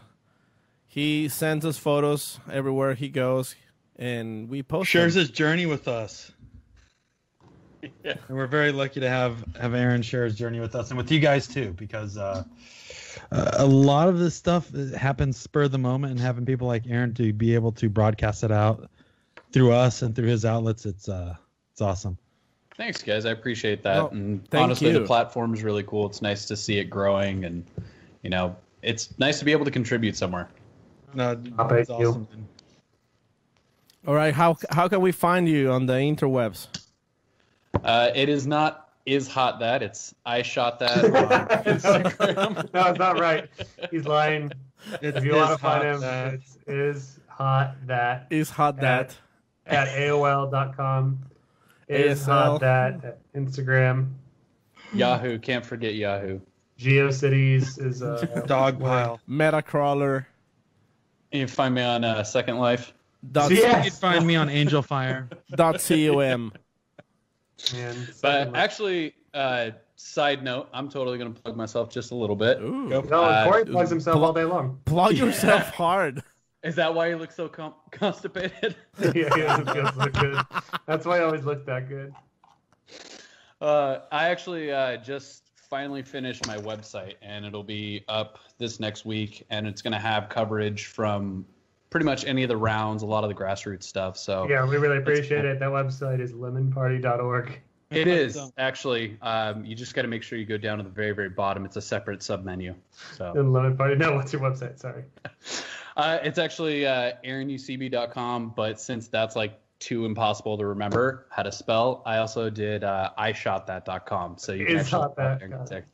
Is hot that. Yeah, it definitely is hot that. Is hot. So, that is hot. Like Will Smith would say. Thank you so much for being a contributor to the show, and we hope to see you at as many rounds as possible next year, including the Grid Lives and some FDs and wherever we make it to, you know. Yeah, definitely. Thank you guys for taking the time to chat with me today, and I'll see you all in Long Beach. For word, that's not what people say. For real. Say hi to the boy for us, and we'll see you soon. Will do. Thanks, guys. Later, man. See you soon, buddy. Later. All right, Corey. I've got a new picture for Corey coming up. That's why I could have a bad case the giggle fits at the end here. It's okay, Sam. Just give us more work. I mean, it doesn't matter. Look, it's not that hard. How hard is it to put a new picture up behind I mean, Corey? Brian just needs to like line up the next guest, make sure the levels are fine. No. It's fine. It's okay. It's okay. All right. You're Brian laughing. For those who couldn't hear, Brian is laughing his ass in the background. He's laughing his ass in the background. All right. So Brian, just download that photo and there. Okay. Just fax it over to the internet for Corey. Right. 1 second, it's just a little Corey assistant. looks so good right now, and just green screen only is my favorite part. Oh man, Corey, how you feeling, bud? I'm wonderful, guys. You ready? Are you ready for a couple more? Yeah. Well, we got one or two more. Yeah. I think two more. Let's cap it off at two more. Ready. Do you know what this is? This is to me what drifting is all about. Is this what it is all about? It is about sitting with your friends, bench racing, and not driving. Bench racing. Team vibes. Hashtag team vibes. Corey. Yeah, Sam. Something that I've always wanted answered. Yeah, what's up? All right, sorry. I'm back. What can I help you with, Sam? I was just really wondering, where are you from? I'm from Shanghai. Oh, I thought you were from Shanglo. No, that's where I was born. Okay, Corey. No, you notice there's a new background picture. Let me see. I can't see it yet. So if you could line yourself up. Go higher, Corey. I can't see the picture yet. Okay, there it is. Okay, hold on a second. Let me see if I can. So for your audio-only fans, once again, if you're going to make a transition to watch a video version, I know not all of you can because you're driving to work or whatever. This is the one just to get some highlights. I'm sure we'll do some screen caps. Maybe you guys want to do some screen caps. Send them over. Go to your left like 5 inches. And what we're seeing here no, the other way, sorry. on screen is a gentleman in a very large hot dog. Higher. Corey and his green screen background is hopping into turn the your hot face dog. the other way. The other way. No, keep turning. Well, Balls, the more that you crop into the photo, the more we're losing. Now move your head to your left, I think. Yeah, let me see.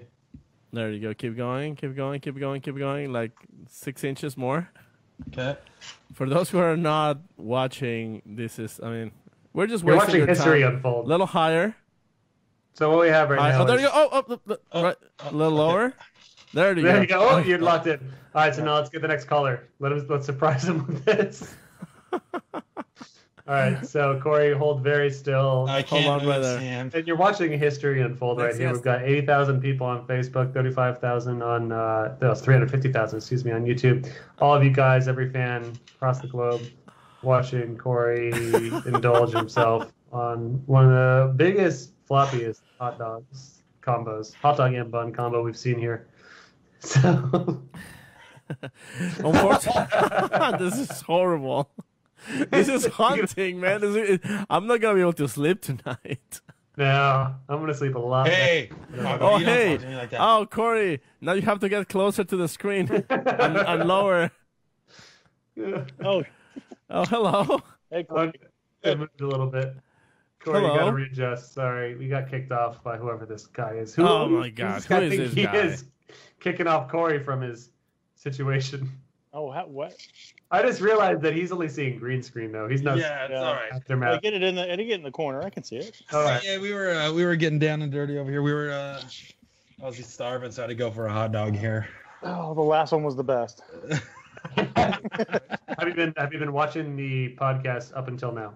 Yeah, I've been sitting You're in brave. the garage cutting vinyl for the S15, but yeah, I've been hanging out watching you. How do you feel the show's going on a scale of, every past episode we've done? I have to say the quality of this show has got to be the best ever. So what you're saying is you don't want us to have professional guests anymore, and just to turn it into a big shit show for Well, 2.5 this is basically like the first year, right? Yeah, this was absolutely right. That was even, I would say, I'd say the past 2 years, from beginning and second year, were a fight. And I don't know if you listened to the startup of the show, but it's probably one of the best startups we've ever had today. Yeah, that porn music was pretty sweet in the beginning. Thanks, Paco. I appreciate that. Yeah, that's all Paco. Big Balls move. Was that a Paco or Big Balls choice for the porn music? That was Paco. Is that you were taking responsibility for that? I'm taking full responsibility for everything that goes right or goes wrong on this episode. Is that the music of every people, Paco? That's the music. Mommy. I can't wait until we have a guest cancel again, and we can do the all Paco special, and that will be the opening song. It's just Bienvenidos a Maximum Driftcast. Very good. And who do we have the pleasure of speaking with today? And what's up? So this is Mike Gernhardt, M. Gurney. There you go. On Instagram, I'm another drift dad. What? Hey. Yeah, I'm according to Matt Field, I'm the oldest semi drifter ever, if you want to call it that. Really? That doesn't sound like a very endearing title, but no, that's okay. I accept it well. First car was a Corolla. I mean, I started out young, I had an '82 SR5. Damn, dude. That's solid. Yeah. That's a solid car. Yeah, lasted about a year until I blew it into a curb. No. And so you were saying you're working on a new project, the S15. You're getting ready to vinyl wrap it. What's the story with that car? Yeah, so it's actually my kid's car. It's Dalton Gernhardt's car. Corey, thanks to you. We got out buddy. That, Microsoft release, so we got to drop the S15 off after ramming it into a competitor's car in Seattle. Had to do a little quick patchwork on it and get it over for the release video, but came out good enough, I think, for that. So it worked out great. Oh, Dalton! I remember Dalton sent me a picture, and it was him. I think he got tagged by somebody, and there was bumper pieces laying all over the track. He's like, "We should have it fixed." I'm like, "Oh God, this is gonna be close." Luckily, we brought a spare bumper just in case. I've been lucky enough to be able to watch Paco and do a little fiberglass on the side since we don't have a doof kit for our S15 yet. Paco! What? It's coming. Paco, he doesn't have a doof kit yet. Can you wait? I sent him all the pictures. You guys keep telling us to send them, but he doesn't reply. That sounds about right. And he has a hard time answering phones, so unless it's over Instagram, there's no way of getting a hold of that guy. You're probably sending them to the wrong address. It's Paco at hentaitentacle.com. Oh my God, Paco! Come on, would you grow up, buddy?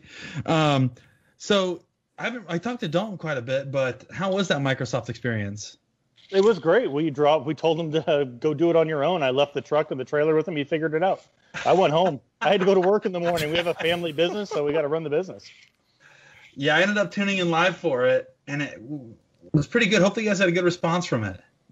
Yeah, it helped our program, gave us a little boost, gave us some more momentum with our sponsors, which is great, and we really appreciate that. Yeah, that was all about. So I don't know if I told you guys this. I told Dalton this, but it was behind the scenes things, and every now and then we have a little thing pop up. So the past two things that we did is we did the Microsoft thing with you guys, and then I helped with the T-Pain music video out in Miami. And so what I'll do is every now and then, because I'm a firm believer in if you chase after it, you get it, right? So it was literally first come, first serve, and Dalton was one of the first dudes that would comment in it. So I was like, you know what? He was the most eager one. He was the fastest quick response one.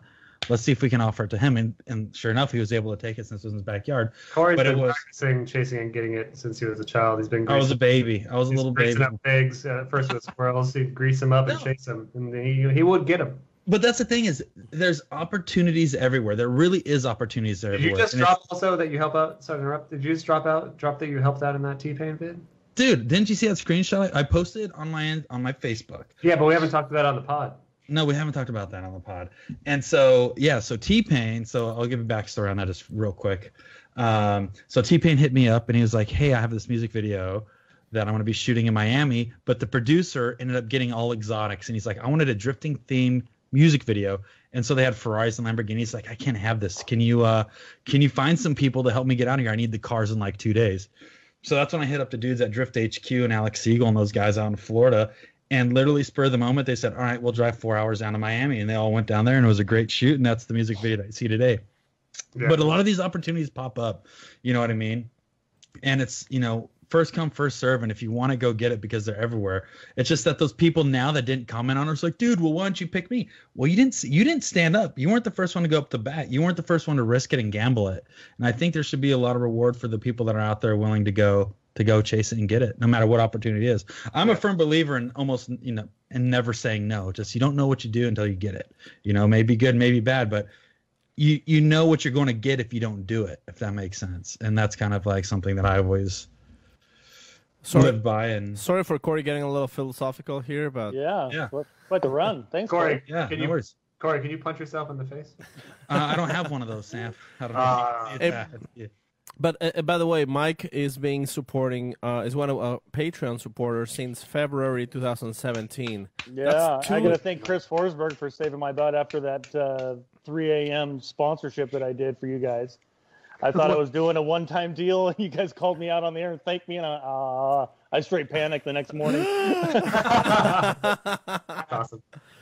And what are the plans for you and the boy in the S15 in the coming years? So we ran Pro-Am up in Seattle, up with Tori and those guys up there, in 17, and got his license, finished second, got his license. He decided to build an S15, so we got an S15 imported in, and basically gutted it, unfortunately, because it's such a beautiful car, but tore it down, built it up, and took basically a year off. We wanted to do some Pro-Am events, make sure we got all the bugs out of the car, whatever there were to get out of it. And then we ran Texas, and unfortunately didn't qualify. He got a half of his first lap and half of his second lap, but it wasn't a full lap. Right. But we stayed after and ran the Pro-Am event with the guys out there at Texas, so that was fun. He got a little more track time going way too fast, which is great. Yep. So the car's ready. We broke the motor down, took it over to our motor shop here in town in Aurora, right by Pat's Acres. Okay. And did a full boost build. So we're going to be running a Vortex supercharger on it this year. Nice. That car is going to be a little more aggressive than it was last. Last year was just a LS3 with nitrous. So we should be up around the 600-700 this year. So we should be able to compete with the boys like Brody did last year, and hopefully we can keep up with Travis Reeder since he's another local Northwest guy. Yeah. Well, as I said in the last that guest that Tori did that had beat up with a Mustang, that the Northwest kids are going hard these days. Yeah, it's great up here because they get to run the 5/8 bank. They get to see what speed is like, and that they get that little adrenaline rush of dragging the rear end against the wall and ripping wings off and doing all the fun stuff that ruins cars, but it gives them that confidence that they can go with anyone and do it. So it's been great. Parts. Yeah, that's what it's all about. Yeah, they are. We've got our Pro-Am car still sitting in the shop with the back half all smashed in from 2017 from the last round, which is fine. Yeah. That car's getting built for a park car or a party car at Pat's Acres. Right. Pat's Acres helped sponsors us this year, last year too. So we get some good track time over there. We get to shake the car down, and obviously we get to run all the big events that Park has out here. Then we started a little local drift competition out here called Street League Limited at Pat's Acres. So it's super fun with myself and Brett, Drift Taxi. I don't know if you guys know who he is. And Steve, one of our mechanics. The three of us run that with a local sponsor. So that's been really good. We're on our third event actually this Saturday. So we're just having a good time, just screwing around on the track and breaking stuff and building it and doing it again. Awesome. So how long, as you know, it's pretty unique obviously to have a family in motorsports and a family in drifting, but what was it that kind of made you guys go this direction?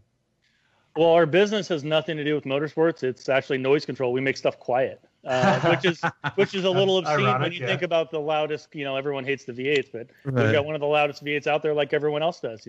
We're trying to be rowdy and have fun. Right. So the motorsports part, actually, Dalton one day just decided he wanted to do it. So he went and bought a BMW and welded the diff and threw a hydro in and went drifting. And it's just kind of built. And luckily enough, he's got enough, I don't want to call it natural talent, but he's got enough intelligence, if you want to call it that, to be able to figure out how to drift and do it well. And be relaxed behind the wheel. Corey, you know more about that. When you're calm behind the wheel, the car seems more aggressive than ever. When you're chasing it, it's insane. Yeah, and that's it. I think part of it is obviously because you guys ran your first Pro 2 in Texas last year, right? Yeah, we wanted to do one. We were going to do 2 events. Right. We only got to Texas because of the competition rules. We couldn't run Irwindale because we only run one event during the year. But we got to go run Texas. We wanted to get one under our belt to see what it was or wasn't, and to make sure the car passed tech. We didn't want to show up in Florida this year and have an issue that we couldn't get fixed. Yeah. No, and that's the thing I was going to ask you, talking about being calm and collective and, kind of stepping up for Dalton Maine the first time. How did he respond kind of being in the spotlight with the big leagues? And did you see that there was kind of a notice movement in the team going to FD, or was it kind of just another day at park? Yeah, that's the great thing about Seattle is that when you run the 5/8s, you're running the same track that the big boys run. So other than just the organization and the knowing that the cars are more competitive, than maybe all of the cars in Seattle are. In Seattle, you've got 5 or 6, maybe 10 on any given year that are really tough. Pro 2, you've got 25, 30, 40, maybe that are really tough. So other than that, you just got to run your own game. You got to get out of your own head, run the track, because the track doesn't change. It's the same. Yeah.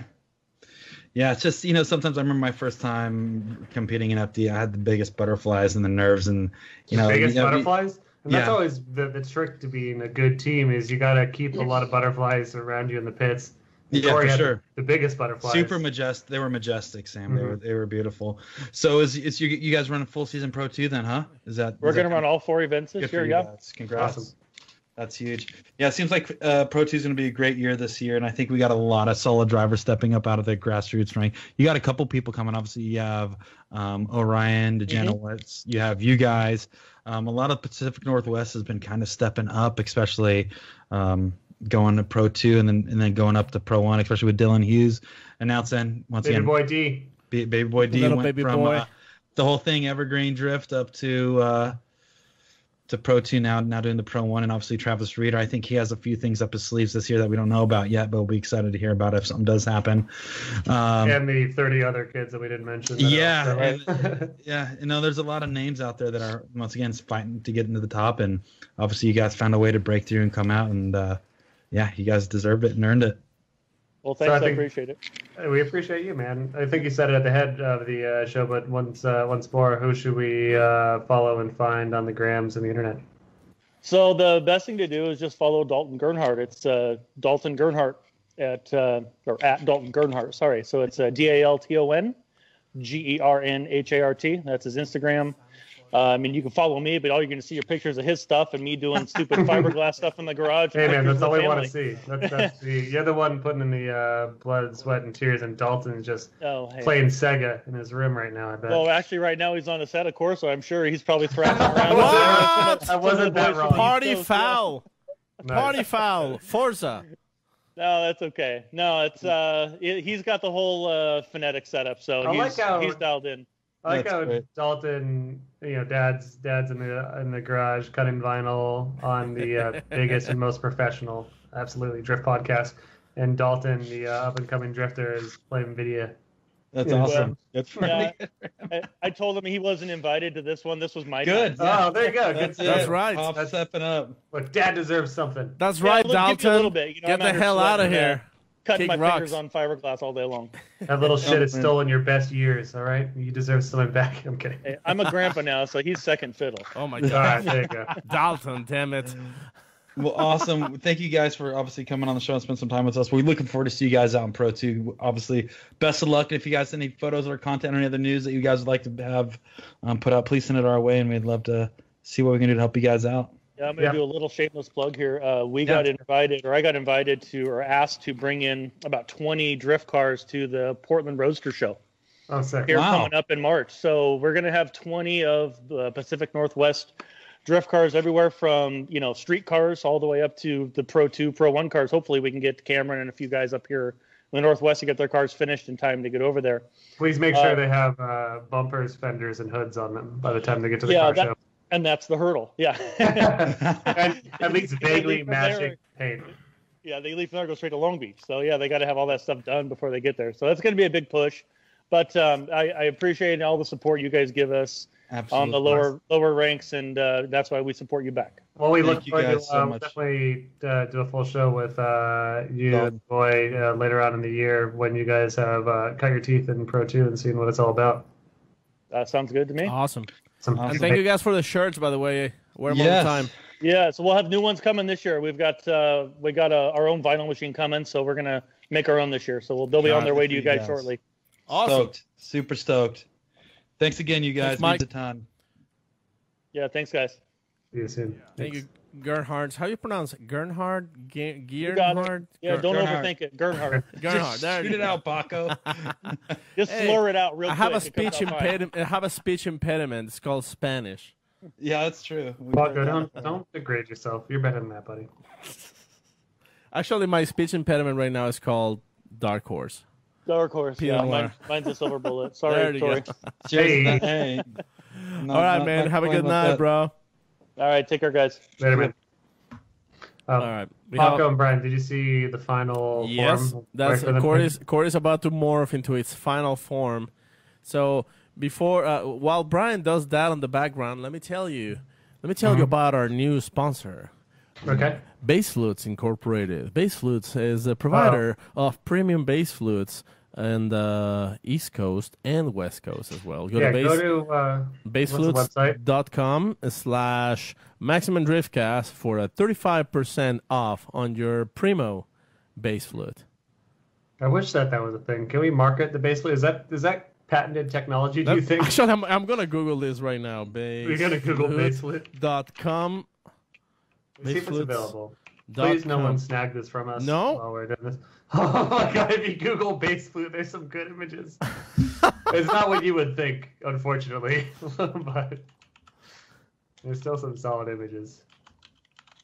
Oh man, Paco, you're messing with their SEO here. You gotta get on top of this and do all these photos of people with gigantic flutes. Oh my god! You gotta have one of them. Guys, I got some bad news, and I'm sorry to be the burden of bad news, but I have really bad news. That's good. Bassflute.com is available, but it's for sale right now for $10,000. Well, but what about bass flutes? No. We should do bassflute.life. I'd say bass flute. Yeah, what about bassflutes.cum? That's not available, Paco. And that's the second time you used that one. Paco, we really wish you would clean the show up, dude. We're trying to do a real sponsor friendly. We could do bassflute.life or bassflute.world. I'd say bassflute.dingus. Speaking of bass flutes, Corey, what happened to you? We could do bassflute.love. Corey, if you could line this next background up, I'd be tickled pink. Yeah, absolutely. Boys. All right, Corey, you're gonna have to stand up. Go on. I haven't seen the image. Oh my god. Okay, hold on. That's hot. That's hot. In the meantime, Corey, while you're lining up, I gotta go back. We got a question from K-Bob1121. A little higher, Corey. Corey, what's it like banging doors with James Dean's taint? Hashtag Pat Good in 2020. Higher, Corey. That looks really good. I gotta go higher. Little less.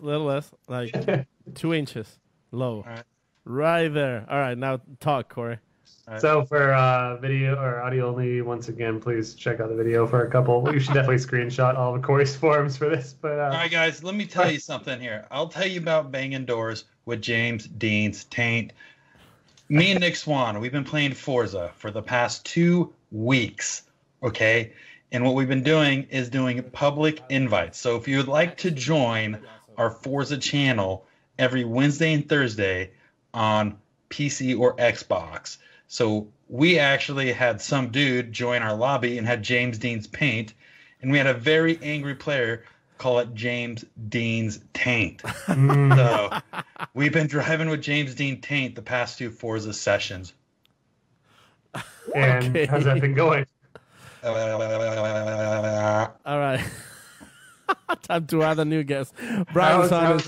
But I mean, how the battle's been unfolding here. Corey Smith, you are the best thing. I'm gonna like literally do my best to turn you into a live meme, into a living meme, a meme. La memes. I was gonna do the memes with. I mean, actually, I'm gonna have nightmares after watching this. Dude, I would like to welcome you guys to the internet because this is what I envision the internet in my mind every single night. We were trying to. We had a phone call at the beginning of the year. Like, how do we step up the Driftcast? And I think we've kind of figured it out here. Corey, have you ever done VR chat? Yes. Oh my God! Why don't you show me the way, my brother? Well, show me the way. Right, so look, we have a live Mimi. A live Mimi just joined us. Cross. This is Nick Swan. It is Nick Swan, yes. We're never doing that joke, but can we retire that joke from here on? Because Nick Swan is a big piece of shit. And Kyle is Nick Swan is a sweetheart. I'm so sorry. I feel terrible saying that. Nick Swan is a beautiful man. I'm not agreeing to that. Kyle, equally beautiful man. Oh yeah, Kyle. Before we go much further, Kyle, tell us about your beard cleaning, your beard grooming. What's the regimen? What do you got to go through every day to keep that mane alive? Well, every day I wash it, shampoo it, and blow dry it before I go to bed. Boil dry it? Yes, boil dry. You boil the beard out. Yeah. Yeah. No, blow dry. And in the morning, I actually straighten it because otherwise it looks like a hot fucking mess. Excuse my language.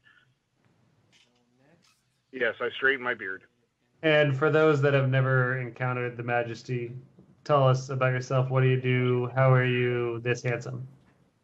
First off, I'm really having a hard time taking Corey seriously. Why is that? Wow. What's wrong with Corey? What are you talking about, Kyle? Exactly. I mean, anyways, he just looks like a blue Will Smith. I'm what you might call a what do you guys call it? Oh God. Contraband? That's that. Contraband. That's that. Yeah, contributor to Maximum Driftcast. I'm a photographer out of St. Louis, Missouri. By day, I'm a computer programmer, so I screw around with computers all day long. I'm sitting in my car because I just got done doing a photo shoot. God, would you stop doing that, Corey? Dude, hey, it's the genie. I'm here to show you the way, my brother. This is still a better love story than Aladdin. The new Aladdin movie's gonna be. Kyle Cross, if you could make any wish, my brother, what would your wish be, my brother? He suddenly turned into an internet scammer. I feel like this is crossing a line. It's me, Cleo. I'll tell you your future, my brother. Call now. We have to Oh my! Stop it. So you are once again another fucking photographer. I know. Goddamn fucking photographers. You know what? I'm going to start doing videos so I can take your job. Oh, there you go. Thank you. Honestly, I've told this story many times in the show before. That's why I started video. I was a photographer. I'm like, there's too goddamn many of us. I've got to break through somehow else, some other way. You know, it really, it's crazy how saturated it is. And, you know, a lot of people think once you make it into like FD media, you've made it. Well, yeah, that's absolutely true. Except for your first year, you're probably spending a few $1,000s to be there at least. and also you're going to get your ass kicked in 20 different ways by just trying to make it around the track and make it to every event. But it's still making it in some regard. I still have hold on, I'll pull it down right now because it's a bit of a memento, and a thing that warms my heart a little bit is what would be funny if I pulled out a base flip. Yeah, it's wild because you get there, and first off, you haven't made any connections, so none of the drivers know you. Nobody cares about you. These right here are the wristbands that I have framed from my first year of Formula Drift. There's only 5 of them because I ran out of money, but this is my first year of Formula Drift, man. I have them framed because it was fully self-funded, minus a couple shillings I got from my good buddy Jeff from University. Helped support the cause, and I made my Drift Chronicles show, and I made it to almost every round, and that was a big year and a big deal. Sam, so even get it out there. You missed this wristband right here. What's the wristband? You missed this one. Hey, how do I look as Will Smith, Sam, right now? Look at. That's a really weird looking wristband, Paco. It's got all the holes and everything. You know, Sam, it's funny. I did the same thing. I took all my wristbands from this year and framed them as well, and actually put the picture that I gave you guys from Long Beach last year as the bottom row, because if it weren't for some of the connections you guys helped me with, I probably wouldn't be where I'm at right now. Oh, stop it. Oh, come on. And we would do that, and we like you because you're a very special boy and you're one of our favorites, but we would honestly do that for anyone out there that wants to make it into our tough-ass world. Kyle, listen to me. Guy. Your wish is my command. I mean, you drove us around St. Louis after sick-ass Ford Flex. While bumping on the sickest hip-hop. After our Uber driver, Shaniqua, I'm sure that was her name, she missed all their stops. You came to the rescue, and so Kyle Cross, ladies and gentlemen. Ladies and gentlemen, I appreciate it. I like you guys. I mean, that's good. You make me laugh. Good. Corey's a little creepy right now. The special ed ISIS. Special ed ISIS, Corey. He's doing his best. Look, we don't need you to shame him. He's really trying here. At least he's trying. Hey man, I'm just trying to do what I can to help you. Sam, can you let the group the dogs know out? How old you are? Old enough to party, Kyle. Thank you for asking. I'm 32. Next question. What? 32? Sam. Everybody thought you were older than me. I told them no. I mean, my years have been pretty hard. Granted, I must have some sort of weird genetic disorder or something that makes me gray more. But also, I wonder if I just have extreme reverse Benjamin Button syndrome and I'm just going to die fast. Am I going to die much before everyone else? I don't know. I don't feel that shitty bodily, but am I actually in body 50 years old? I don't know. When you drive a Ford Probe for like 3 years, like you definitely aged like at least 10 years. So that's probably what it was. I'll tell you, wait until you turn 40. Like you just start hurting for no reason whatsoever. Oh, it's already happened. I've got pains everywhere, my dude. It doesn't. I don't age. Corey hurts when he pisses. I don't age. I wish people could see the green. It's funny you mentioned that you wish. So that was your first wish. You got to be much more careful. What are your next 2 wishes for Genie Corey? So your first wish is that people could see Corey. That is already been granted. About 7,000 people on Facebook and 350,000 people on YouTube can see Corey right now. What's your second and third wish? Well, more bass flutes. More bass flutes, Corey. Wish for more bass flute. Let me. Wish granted. Paco, please summons the bass flute for our friend. Yeah. I'm not playing it, by the way. Yeah. Yeah.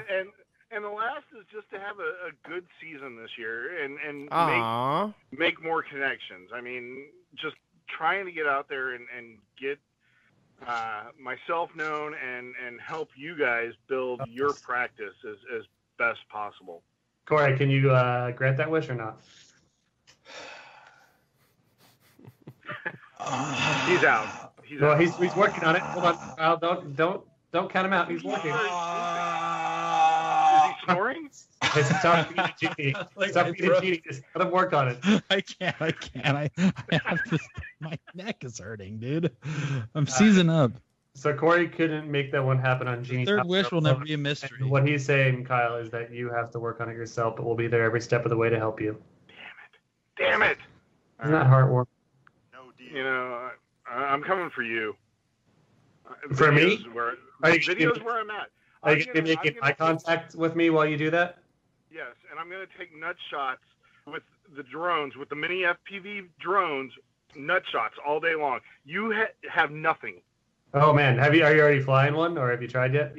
Yeah, I've been flying drones for years. Hey, as you guys might know, Kyle's been trained in the Army. So watch out, Sam. Don't mess with actually have killed people with aerial drones. No, but I've tried to kill myself. They don't want to do that. Yeah, I nailed myself in the head earlier today. If you're listening to the podcast, and then I was trying to fly through my regs, and then I hit myself in the B. What's your mini setup? What are you flying with? So I fly a Unique, and then I have a Mavic Spark. So you're not the Mavic Spark is my mini. Are you doing FPV stuff yet? A little bit. I'm better third person. I came from flying model airplanes, so I fly really big gas-powered model airplanes. Sick. Have you seen those videos of the dudes, I think, in Germany that have like actual jet-powered like F-14 or F-16 like models? That must cost them like $40,000. And have you seen the one exploding in the air and how sad it was? Well, I don't know if I've seen that one, but I've seen a ton of them. I spend hours going down into the dark places of YouTube watching those videos. Yeah. I think we've all been there, unfortunately. Unfortunately. It's entertaining, but man, take your hobby and then just go to the very far deep end, and it's a beautiful mess. It absolutely is. All right, so what is your handle? How do we find you? How do we learn more about the beauty that is Kyle? So on Facebook, it's my page is Kyle Cross Photography. So if you look it up, it's facebook.com Kyle Cross Photography. Instagram is the same. It's at Kyle Cross Photography. You know, first name, last name, photography. So I'm winning there. Nailed it. Yeah. I like that. Awesome. Well, we can't wait to see what you can produce this year. It'll be some sick ass shit, and hopefully we see you at every location we are at, from our bedrooms to an FD round to whatever works. Yeah, I look forward to it, guys. Happy anniversary. Thank you, Kyle. Hey. Thank you. All right. Thank you, Kyle. Safe travels, my friend. Fuck you guys. Oh! Hey! Hang up on him. Hey, you Hang up on semi Nick Swan. Damn it. Oh, I can't hang up fast enough. This is awkward. So he thought he was hung up on us before he said that. That son of a gun. By the way, Sherry Kamiya sent us a beautiful gift. I don't know if you can see it in our message. I saw that. That is, can we show that on the podcast at all? Is that actually you can save that and put it on my background. Save it and put it on my background. She was. This is the craziest thing. She was just on the podcast, and she's already sending us gifts. Hey, you can use that. Put that GIF on the chroma key, and we'll end on that note. I don't know if that can happen. Okay, so it can happen. Facebook is being slow. So in the meanwhile, let's get our next guest, Brian, and we'll be after that. We'll load the gifts. Thanks, Sherry. That's pretty amazing. I've got as much as I want to talk to every single person, I got to get to bed. I got to work in the morning, man. All right, I know that everyone has stayed up for us, so we will stay up for you. But it's an anniversary, Sam, and I think we only have 1 or 2 more guests, and that's one it. More. We got one more.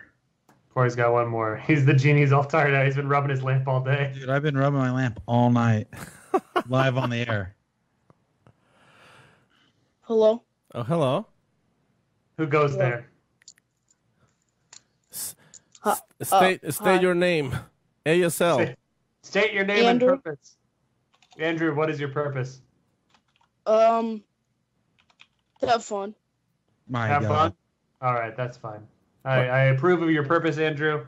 Andrew, what is your purpose? Do you have any video? Do you have video, by the way? Because we can't see you, bro. How do I do that? I don't know. Is there like a camera icon on your device? No. No. That's all good, Andrew. We'll rock it as it is. Andrew, what do you look like? I think it's there now. There now. Hey. There you go. That's your forehead. Great job with the forehead. There you go. What's up, What's up, buddy? What was your name, Andrew? Yeah. Okay, I got a joke for you, buddy. Knock, knock. Who's there? Yeah. Yahoo. Yahoo! I'm just excited as you Oh my God, Corey. That was so bad. Andrew, we can barely see your face. Can you pull the phone a little bit away from your face? There you go. What's up, buddy? What's up, Andrew? What's up? Hey, thank you for coming on our fan appreciation and 3rd anniversary episode. How you doing, bud? Good. How about you? We're chilling, man. Tell him honestly. How do you feel? So I'm a little bit upset with the situation about the Boy Scouts, and let's not get political. All right, Paco, your question's over. Corey, how do you feel? You know what? I think you just heard it. I'm Yahoo. I'm thoroughly excited. We have our friend here who's a fan of drifting, I'm assuming. Yep, Andrew. What do you like? What's your favorite? Let's start it easy and fun. Who's your favorite Pro 2, Pro Am drifter right now? Chelsea DeNova. Chelsea DeNova. What do you like about Chelsea?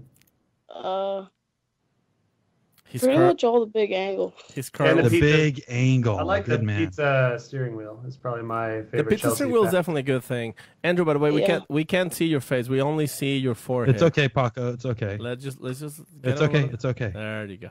And there you go. At least look at his eyes. There you go. What's your favorite form?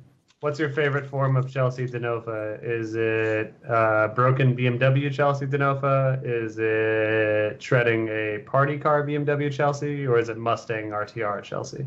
Mustang RTR Chelsea. Heck yeah, that's right. That's my favorite form too. And what's your favorite car? What would you like to drive? Probably a Miata. A Miata? What generation? What model? Do you like the new ones? Old ones? The older ones. I think it's a 93. No, those ones I are don't cool. know. That's Brian. Is that what you used to drive? Yeah, it's the same generation. The pop-up lights. Oh yeah. And would you do? What motor would you put in that thing? SR. SR. Nice. Man, right there. Yeah.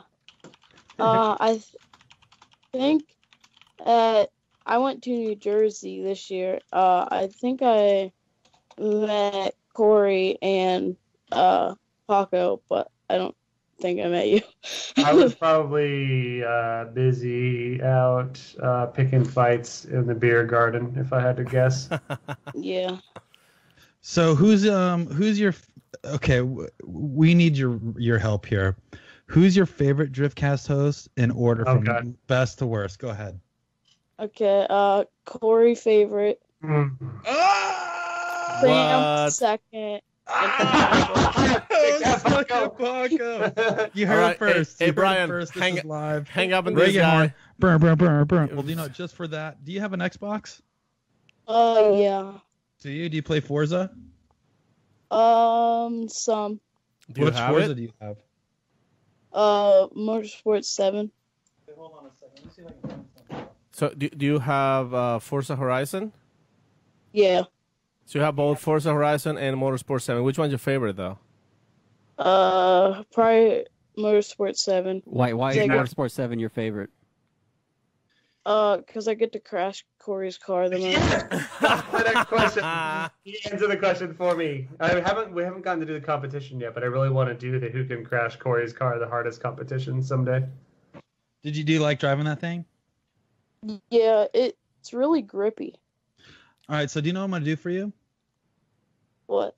We're going to send you this. This is a brand new copy of Signed Motorsport 7 by the Driftcast team. Hey. Wow. So God. Congratulations, so thank you for tuning Andrew. in. This is a brand new, Thank you. unsealed, unopened copy. So we'll have one of us reach out to you, or if you can send us. I already sent him a message. Perfect. So we'll make sure we get the signed and sent out to you, and you can hang on to it and hang it up in your room, or give it to your dad or PE teacher to play. And what's it like to have more seat time behind Corey's car than Corey? Sorry. I mean, well, I don't really know. It feels pretty good, actually. Good. That's the right answer. Yeah. I forget what I was gonna say. That's all good. Paco, we do the same thing over Andrew here. just joined our Patreon today, so I want to give him a round of applause, because, buddy, it's because of you guys that we exist. If you don't care if I ask, who is Formula Derp? Ooh, we've been trying to answer that one for many years. You are threading into dangerous territory, buddy. And I feel like we can finally do the reveal, and it is actually you. And I know you set yourself up. Formula Derp? You set yourself up for this question because it's actually you, isn't it? Andrew Falk, it's Formula Derp. Andrew, how does it feel to be the joy, the bane of so many drivers for so many years? How do you get all those jokes, and why do you say such mean things sometimes? I don't know. There you have it. You got to hear first. Formula Derp doesn't know why he does it. Exclusive interview. That's a good enough answer for me, man. Well, we very much appreciate you being a fan of the show and supporting the show. Hopefully you earmuff whenever Paco says a dirty joke, because we all have to, and that's just part of the deal. And we hope to get your info to send you that signed Forza, and I'm also gonna have a T-shirt, a Maximum Driftcast T-shirt, and a Tofu Drift Van T-shirt. So make sure to send us your address. You. No, thank you, buddy. Of course, man. Hey, real quick, Andrew. You have a good night, and hold on. See you at another Formula Hold Drift. on, Big Balls. Okay. Andrew, what's your gamer tag? Please be awful. Please be awful. To be honest, I don't know. What? Right now, I'll have to get on and check. All right. Hit us back later with that. Yeah, buddy. Oh, go ahead. What do you got, Andrew? I got in trouble the other day at school because I was watching a podcast. You're getting us in trouble, buddy. What happened? Well, I was watching the first one on Google Podcasts. I don't know the exact name. And sometimes they're allowed to listen to music, sometimes they're not. And the teacher just got a little mad. It's like, oh, why you want listen to music? I'm like, I'm not. I'm listening to some podcasts. Yeah, and hopefully it was one of the better episodes that we do. Yeah, it was. I want to say it was Protein Gains, Dylan, the one with Dylan Hughes. Oh, okay. No, there shouldn't have been anything too bad in that one. I think that was a good maybe. one. Yeah, it's a family-friendly episode, that's for sure. Yeah, it must. Julian Simmons says it must have been a substitute teacher to yell at him. So I bet the real teacher wouldn't. Yeah, so we can just. Well, sorry for getting you in trouble at school, and we hope that your teachers are more enlightened in the future. Hey, I got a question for you, Andrew. Do you want to get into drifting? Yeah, I've been trying to. Awesome, man. What do you need help with, or what are you trying to do? Really, I just am trying to find a track near me right now. Where are you located? Where do you live? Ohio. Just Ohio? 35, 40 minutes south from Canton. Okay. Have you been to any local drift events out in your area by chance? No. New Jersey's the only one I've been to. Okay. Well, if there's anything we can do to help you get into drifting or go to a local event or anything like that, please let us know, and we'll do whatever we can. And if we see any events popping up in Ohio, we'll make sure to do whatever we can do to help you out to get involved with drifting, because it's the young guys like you that are going to keep the sport growing and alive, because you're going to be the new wave drifters. So if there's anything we can do to help you get your foot in the door, you please let us know, all right? Shoot us a message. Yes. Or if not, Uncle Paco, Uncle Sam, and Uncle Corey's going to whoop some butt on these people. Okay. Yeah. Thanks, dude. We Andrew, appreciate buddy. your call. Thank you. Thanks so much for Yeah. joining our Thank- Patreon, and thank- thanks so much for supporting our show, and thanks so much for loving drifting, because obviously we can tell you love drifting. Yeah. Thank you guys for having me on. Later, You're the man. best. Hey, Have a good night. Bye. I don't well, know if send this send us your address. I already sent you a message on Patreon. So, Okay. all right, We'll get that sent Yeah. out. all right. Have a Okay, good thank night, you, buddy. guys. No, thank you. Okay. See ya. Have a See good you, night, buddy. man. That's, ladies and gentlemen, that's the next generation of drifters right now happening in front of you. I just had a revelation that we need to change the entire format of our show. Yeah, no more cursing, no more no more pigeon jokes, Yeah. no more Jesus, bass man. flutes. Oh, I love it. I love it, though. Andrew is brave as hell, first of all, because I would be terrified to call in to anything.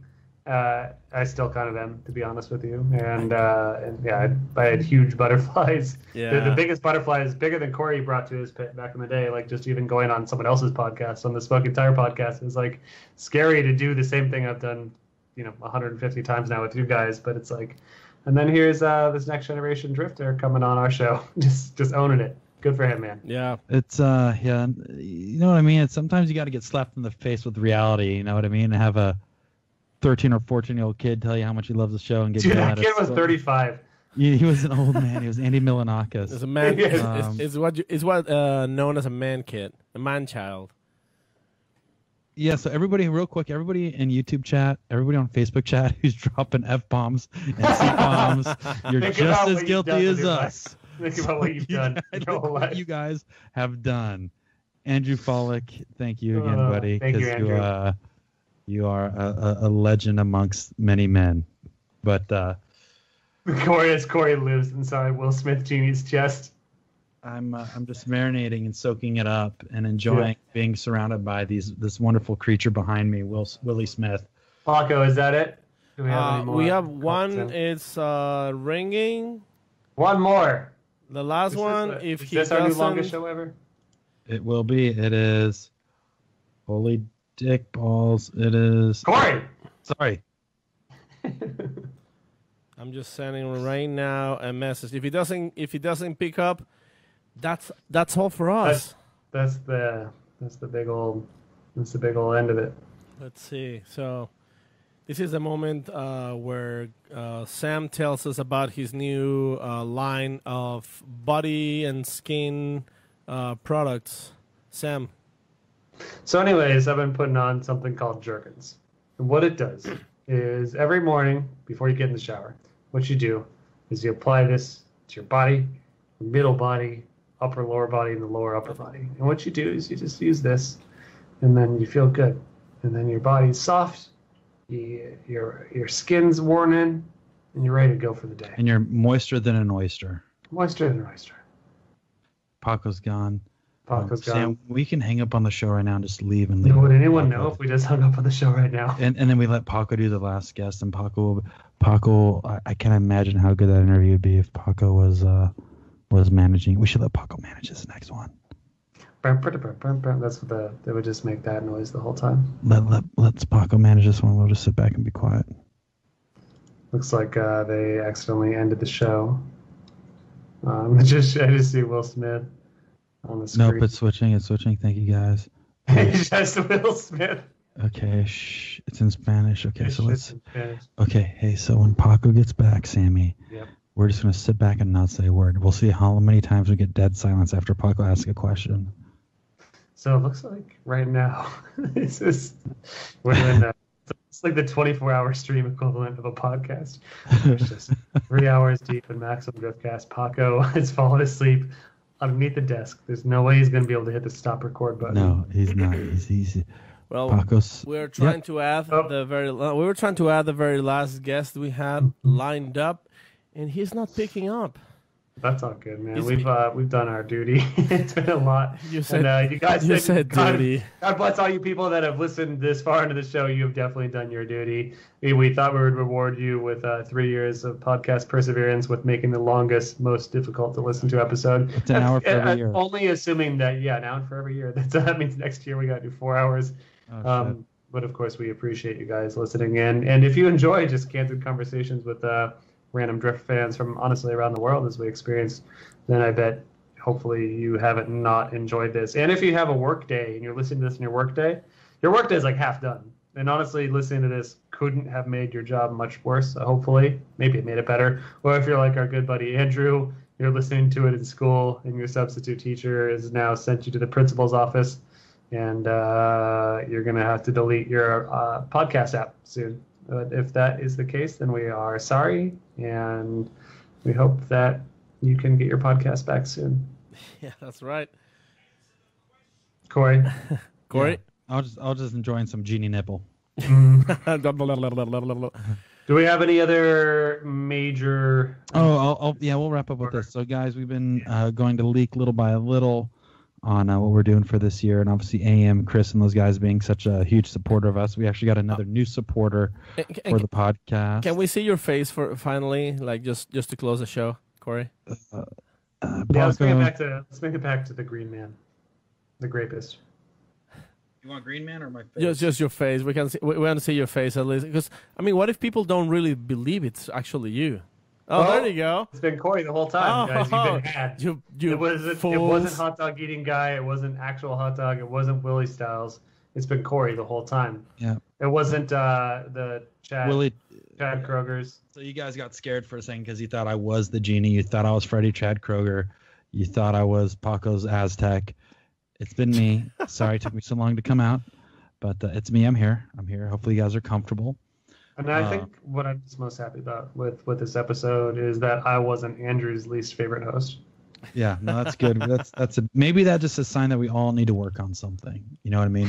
We should always be looking to better ourselves and the children around us. Yeah, that's right.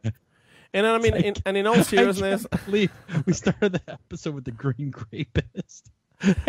Poor Andrew is surviving in chat. But anyway.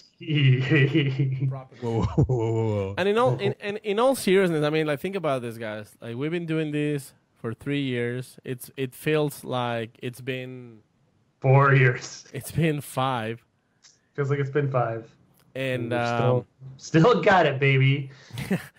No, I mean, like, seriously. And I know this is a fan appreciation episode, but you know what? At this moment, I'm gonna actually appreciate you two guys. Oh God, Sam, Corey, like, this is a moment where I'm gonna say, "Marry me so I can get my green card." Oh, Paco. Sam's like, out of all of us, we know Sam will do it. Sam would be a big part of it for sure. He's very progressive. And no. Sam, what are you worried about? All joking aside, no, seriously, guys, it's been awesome 3 years. I can't believe that I actually have a studio that's not in my house and 2 rooms of the property, let's say, taking compound. Yeah, the compound. The mansion. The studio. Big balls, Brian being on the controllers, on the controlium, and on the controlium. Actually, mixing up the fat beats. Yeah, that's right. And then Corey, look at him. You evolved into a green screen blob monster. And we said earlier this was its final form. It's not. This isn't even. This is the simulation. Right now, this is not our final form. Right now, he's just a chrysalis. It's a cocoon. He's just evolving. This is just the first stage of the evolution of the hospital. Yeah, but in the bigger picture, this is just the first stage of the pod. As long as you guys keep listening to 3.5 hour shit shows, and we'll keep making them. So we appreciate all you guys. And Corey, get up with that goddamn announcement. Okay, so now that you guys got all the lovey-dovey stuff out of the way, you bunch of freaks. By the way, I like you guys too, but that's as far as I'm going with it. And I will sleep with you on the couch too, Sam, if you need a partner. We're gonna find that video. I slept with you on the couch. But anyways, so we've been working hard internally in our little Maximum Driftcast team to progressively keep adding more companies to help support this. Obviously, running a production like this and going to FD events and doing Pro-Am stuff and doing production videos. of this high quality. This is. Did you see what we did? I was Genie. I was a hot dog. I was an Aztec. We've paid graphic artists, thousands upon thousands and upon thousands of. This episode cost us $45K, and that's so that's Patreon for for the past 6 years. Yeah. Is dumped into this one episode. So you want to see Corey as a hot dog? You want to see Corey as a Will Smith Genie? You want to see Corey as Chad Kroger? That ain't cheap. No, real talk though. This is probably the same production level as Reading Rainbow in the early '80s. Mm-hmm. So we're going somewhere. We're LeVar Burton? Yeah. Oh yeah. Yeah. We're probably late '80s, early '90s. We're probably ladies. TV production. But anyways, just assume a gender, Sam. Listen to this stuff, guys. Yeah. We have partnered up with Link ECU Engine Management. Link Engine Management, the official sponsor of Pro2, the official sponsor of Australian Drift Championship, official sponsor of many European drift series. They have came in and wanted to be a part of our show as we wanted them to be a part of the show. I run a Link ECU and my boss, Sam and Paco, are going to be running Link ECUs in their program.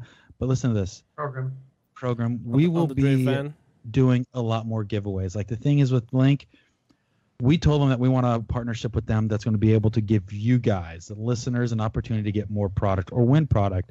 So we're going to be doing a couple giveaways throughout this year in the 2019 seasons of Link Engine Management. If you have a drift car or street car, or if you want to tell a story on why you would be a good fit for Link, let's see if we can get you some engine management and be a part of Team Link with Sam, Paco, and myself. But pretty cool deal to have them on board. Obviously, we've been working with Nexon real close. Sam has Nexon tires on his Subi.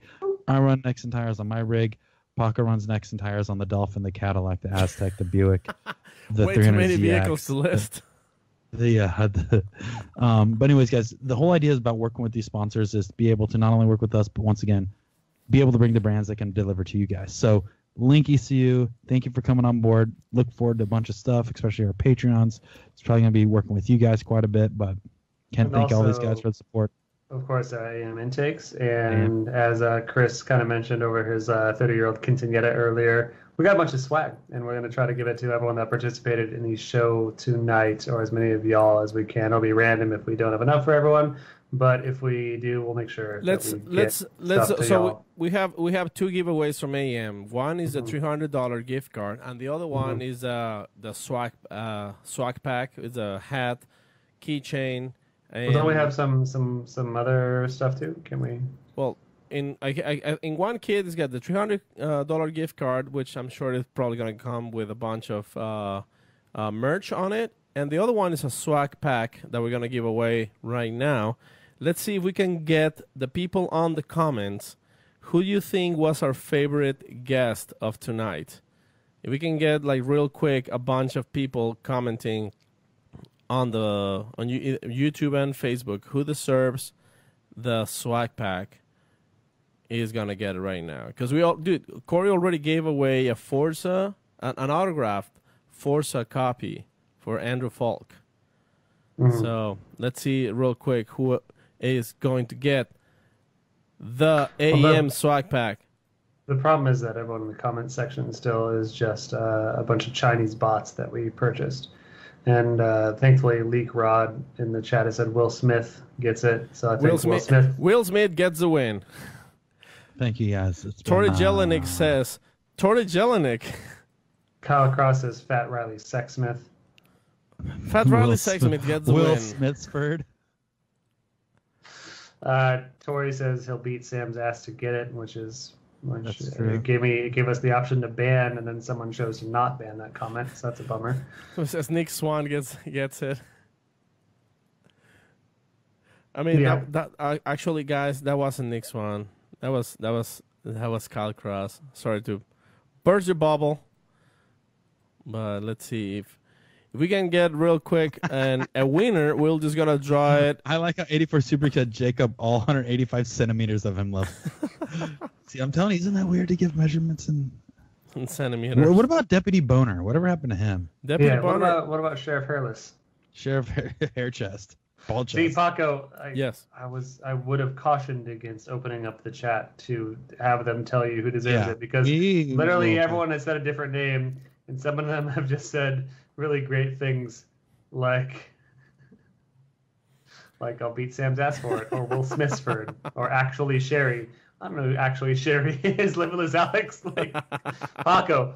You got to work on your crowd work, man, because they're a bunch of rabble. It's like it's like Gladiator. You know, you open up the crowd, you open up the forum, they're gonna turn on you. I learned from Jared, man. I'm gonna blame it. I'm gonna put this one on the voice of Formula Drift, Jared Deanda. Traverse Hilsebeck says the Vienna Beef Wagon. He wants you to give a $300 AAM intakes card to the Vienna Beef Wagon. So all right, I hope you're happy, Paco, with opening up that door. Congratulations, the Vienna Beef Wagon. You're getting it. Everyone's saying Frank. We'll ask Frank, and I think we'll see a lot of people. I don't want to say everyone. A lot of people are saying Frank. We'll ask Frank and see if he needs it. A lot of people are saying Andrew. Of course, Andrew would like it. We got to find out if Andrew has a car yet. If he definitely does, or if he's about to get one, we'll make sure he's hooked up with some sick AM shit. We'll see what's up with Frank. I think that's just the first name they remember, so it's easy. And everyone that's been here for 3.5 hours is probably delirious at this point. You know what we probably could do is we could see if we can get Chris to hook up Tori through sponsorship on AM system for his car. Yep. We'll do some fun stuff, guys. We'll make sure that everybody's taken care of. But here's the deal: we're gonna make sure that this AM swag gets out to some peeps, and hopefully we'll have a little bit of something for a lot of y'all. But we appreciate you guys for making it onto the show. If you were on the show, we appreciate you guys for listening to the show. If you're listening to it live now, we appreciate y'all if you're listening to it live in the future. You're the future men in our lives and women. And thanks for listening to the show on the iTunes or wherever else you get your pods. And if you've been there 1 week, it's been, or if you've been there for 3 years, we appreciate you guys listening. And we hope to keep doing this for as long as possible until I die at the ripe age of 33, before Corey crashes into the wall at his first comeback to drifting after I pressured him for all these years to come back to drifting, and until Paco gets deported and then beheaded by a cartel. So, dude, we're going to keep doing it until we can do all that. I agree, Sam. Is that too real, Paco? That was, I mean, it hit me like right in the taint. Right in the taint, yeah. I hope you retract. And until Brian's balls get too big, and then they start sucking all the nutrients from his body, and then he's and then he's malnourished because his ball sack absorbs all the nutrients. Ouch. And that's how long we'll keep doing the show. And after that, I appreciate you guys too. Obviously. Thank you. Yeah, and you, as always, can find us on the internet. Drift Idiot, Corey Hosford. Are we just calling you Taco Ibarra now? My Instagram is Taco with a K. Taco Ibarra, double R. And we haven't asked for this in a while, but if you've made it through all 3 hours and 11 minutes of this podcast, why don't you go ahead and give us a 5-star? I'll do this as Bill Clinton. Why don't you go ahead and give us a 5-star rating on iTunes? Oh, thank you, Mr. President. We deserve it. Also, find Brian on 8bit_Brian. Is that 8bit underscore Brian still underscore 6969 underscore 420? Yeah, that's it. All right, 8bit underscore Brian underscore XX69 It's just 420. Brian. Don't listen to that. And that about does it. I think that's it. We'll probably do another episode after this. Maybe not. It could be the last one. We'll see. I mean, if we make it to the fourth year, leave it on the comments. What should we do for our 4th year anniversary episode? As long as we don't get sued by Andrew's mom for Andrew stealing, or Disney for having, for Disney for the genie. or Chad Kroger for the Kroger. Look at this or stuff! Just I ask you not to do that again. Or get sued by hot dogs for doing hot dog parodies. Who knows? There's a lot of ways the show could die. And as long as you Patreons and everyone else keeps listening, we'll fight it till the end. And that's it. That's all I got to say.